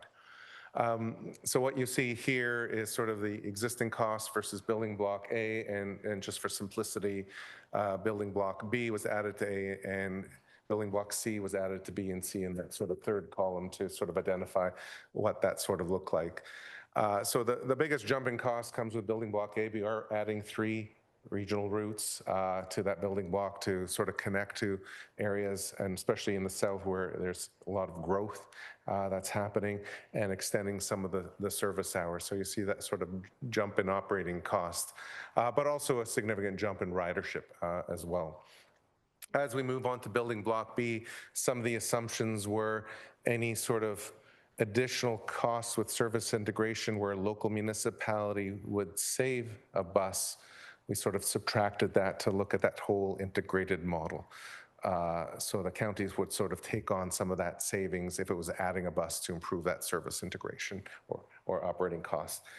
So you can see what that does to net cost per capita, et cetera. And then when we move into building block B, there's a little bit of a jump as well, because we do require, about 4 or 5 vehicles to service the rural on-demand area as well. And we also incorporated some cost for the local transit service that we had identified in New Tecumseh. Not suggesting that would be a county responsibility, but just for completeness in the series of recommendations, we sort of added that cost in as well. So when we sort of look at that comparison between each of the building blocks, building block A achieves the goal of expanded links network and slight modifications to route. It adds about 27,000 hours of service, 60% ridership growth, almost a 70% increase in operating costs, 8.3 million, and a 4% increase in net cost per passenger. As sort of these additional routes and services are sort of implemented. When we add A to that and compare it to, when we add building block B and compare it to A, we add an additional just under 5,000 service hours. We see a 15% increase in ridership from building block A, but only a 7% increase in operating costs. So our ridership growth is outpacing the cost to operate the service, slight increase in capital and a reduction in the cost per passenger to operate the service. And when we move into building block B, again, this takes into account both the rural and the local service. We see an additional 30,000 from building block A, 49% growth in ridership, 42% growth in operating, and again, a slight reduction in cost per passenger as well. So one of the clear messages with this is, your biggest investment will be to, continue to expand your links network to service some of the municipalities that currently are connected. As we move into that seamless, there is some increase, but we see the benefits of the ridership growth are higher than the increase in operating costs that you would get. Again, this is just based on that conceptual network that we identified.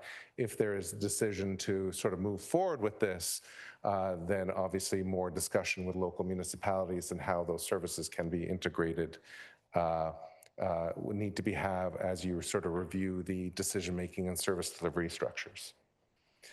So it leads us to the last part of the presentation, which is the decision-making and service delivery structures. So as mentioned, if there is a desire to move and implement parts of building block A, most these recommendations can be completed within the existing decision-making and service delivery structure, so no change is required. But however, as we move into building blocks B and C, it requires more significant coordination with local municipalities, redefining the role of Links Transit, and a decision to reallocate costs and savings with integration. And again, with building block C, coordination to implement accessibility standards and the rural on-demand service as well, improving connections to local transit. So these would benefit from exploring a different integration and service delivery, a decision-making and service delivery model. So what are our options here? So I know a lot of discussion has been placed on the county sort of taking over transit, but that's not the only way to integrate service. That's not the only decision-making and service delivery structure. We can move forward with status quo, which is what we had identified, but there's also a number of intermediate steps or solutions that we can look at, such as a county transit cooperative model. And this is mainly an informal structure that takes place where each of the transit systems decide to get together with a common mandate, potentially signing an MOU that says we want to look at further integrating services. Now, it keeps a lot of that decision-making control at the local municipal level and can make it a little bit harder to achieve some of the more difficult integration options, but it starts to move the needle a little bit and moves us in that direction. A shared service delivery model involves a single operator and technology provider with services agreed upon up front and offers a higher level integration and service delivery, while local municipalities continue to maintain control over the level of service provided within their municipalities. So there's some, again, operational savings by agreeing to one contractor, one technology provider with integration, but local municipalities still maintain that control that says, I want this level of service, this level of investment within my local municipality, but we have to agree on common things that make an integrated system work, such as a fare structure or common policies and procedures.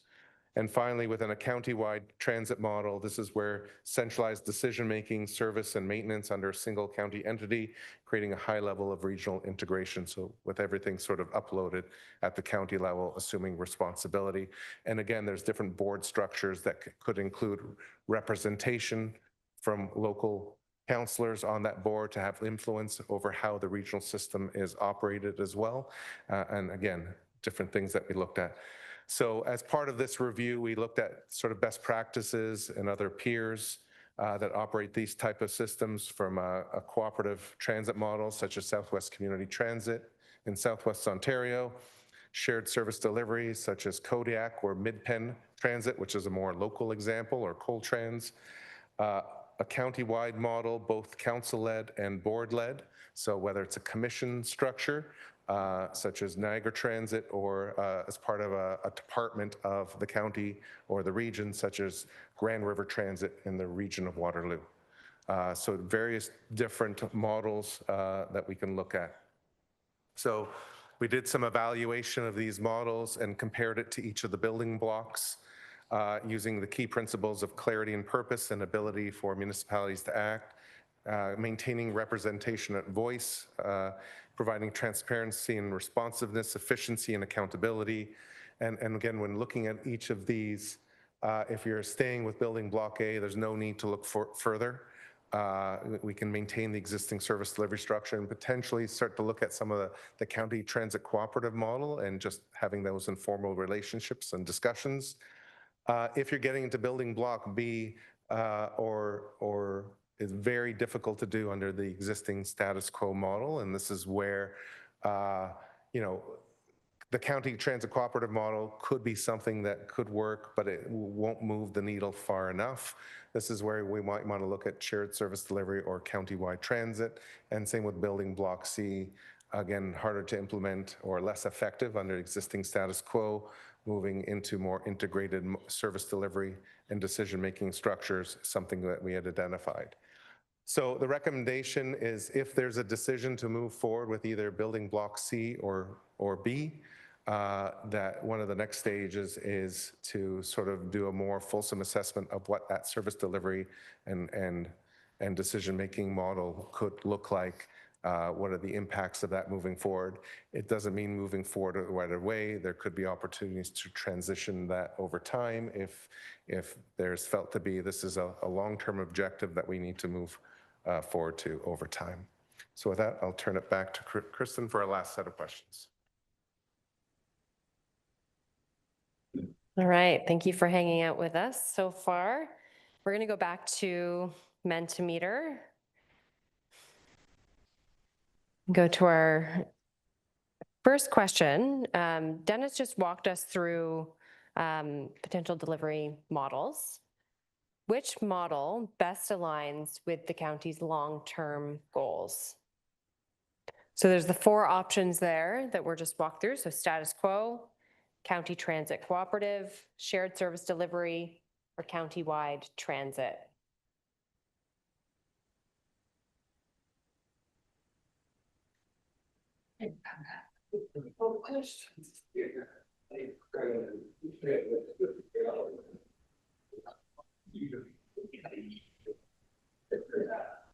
So the one that seems to be leading at the moment with the kind of thoughts from this group here, county transit cooperative, municipalities work together voluntarily to enhance integration coordinated by the county. With a majority of responses there.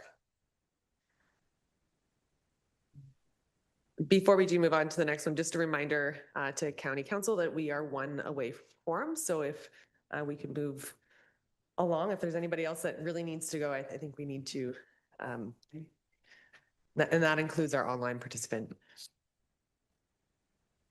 Not too much longer. Okay, so the next question is, when considering a new model, what factors are more important to your municipality? There's some factors there listed, so clarity of purpose and ability to act, representation and voice, transparency and responsiveness, and accountability. So what is most important to your municipality?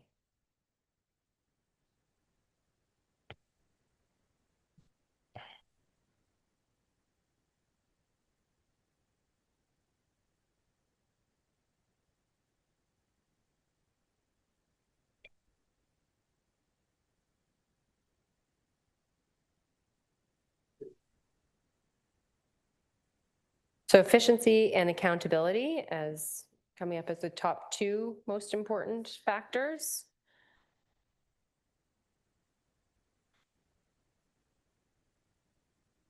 So our last question on Mentimeter. So in consideration of the growth that is being experienced and legislative changes, is now the right time to proceed with decisions related to transit service delivery? Yes, no, or uncertain?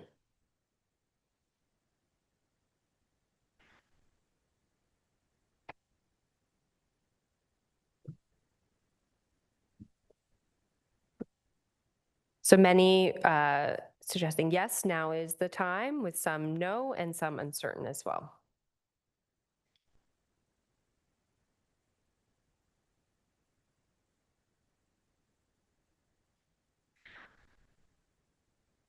So now we can open up to the floor with any questions or comments about the financial elements. Yes, I know you played musical chairs on me. Go ahead, Councillor. I'm a really Councillor Dunsford.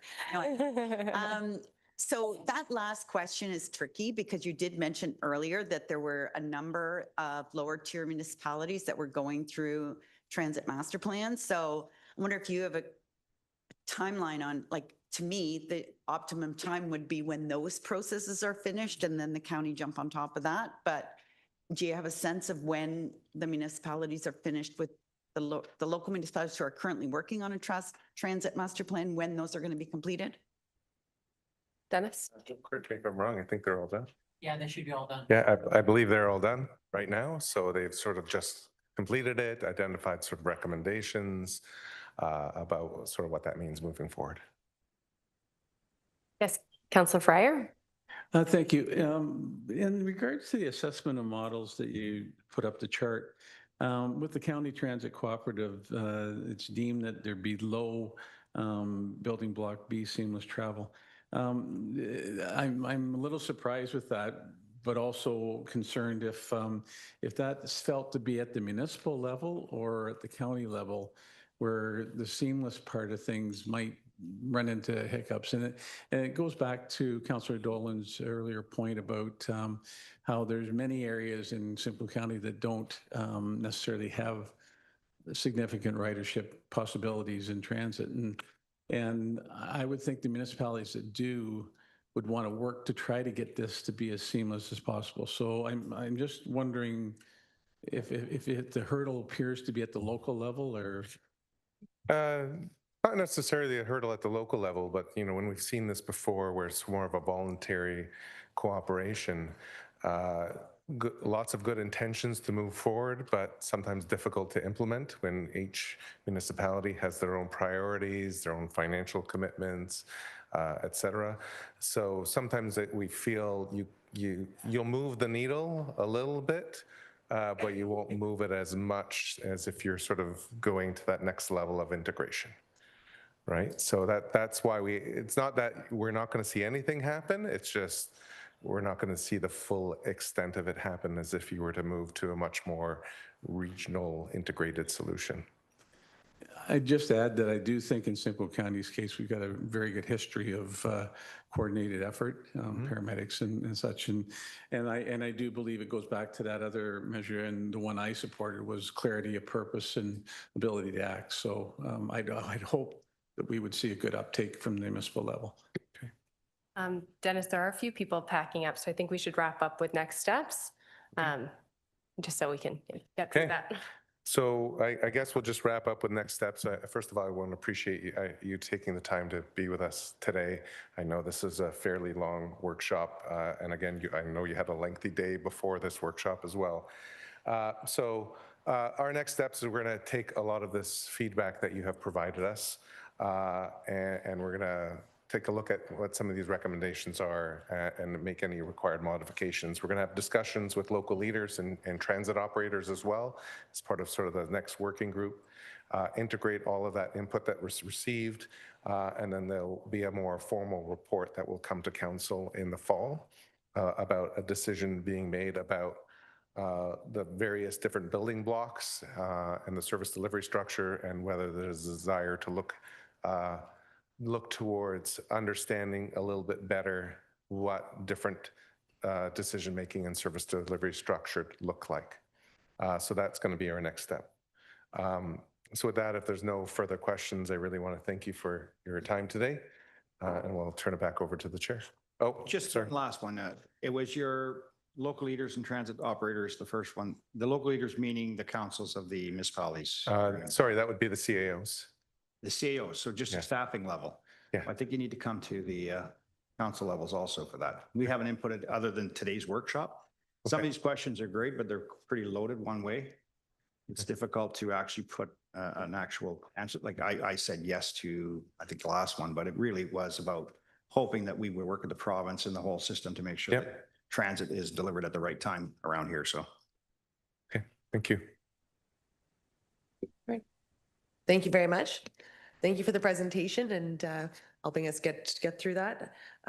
Council, I'm going to look for a mover and seconder for the bylaws, please. Councillor Cox and Councillor Anderson. That bylaw number 718426, a bylaw to confirm the proceedings of council and the corporation of the County of Simcoe at its special meeting held on the 12th day of May 2026. All those in favor? That has carried. And a mover and seconder for our second bylaw. That bylaw number, adjournment. Thank you. All right, Councillor Fryer and Councillor Fowler, that the May 12th, 2026 special meeting of the County of Simcoe Transit Planning Workshop be adjourned at 2:56 p.m. All those in favor? And that has carried.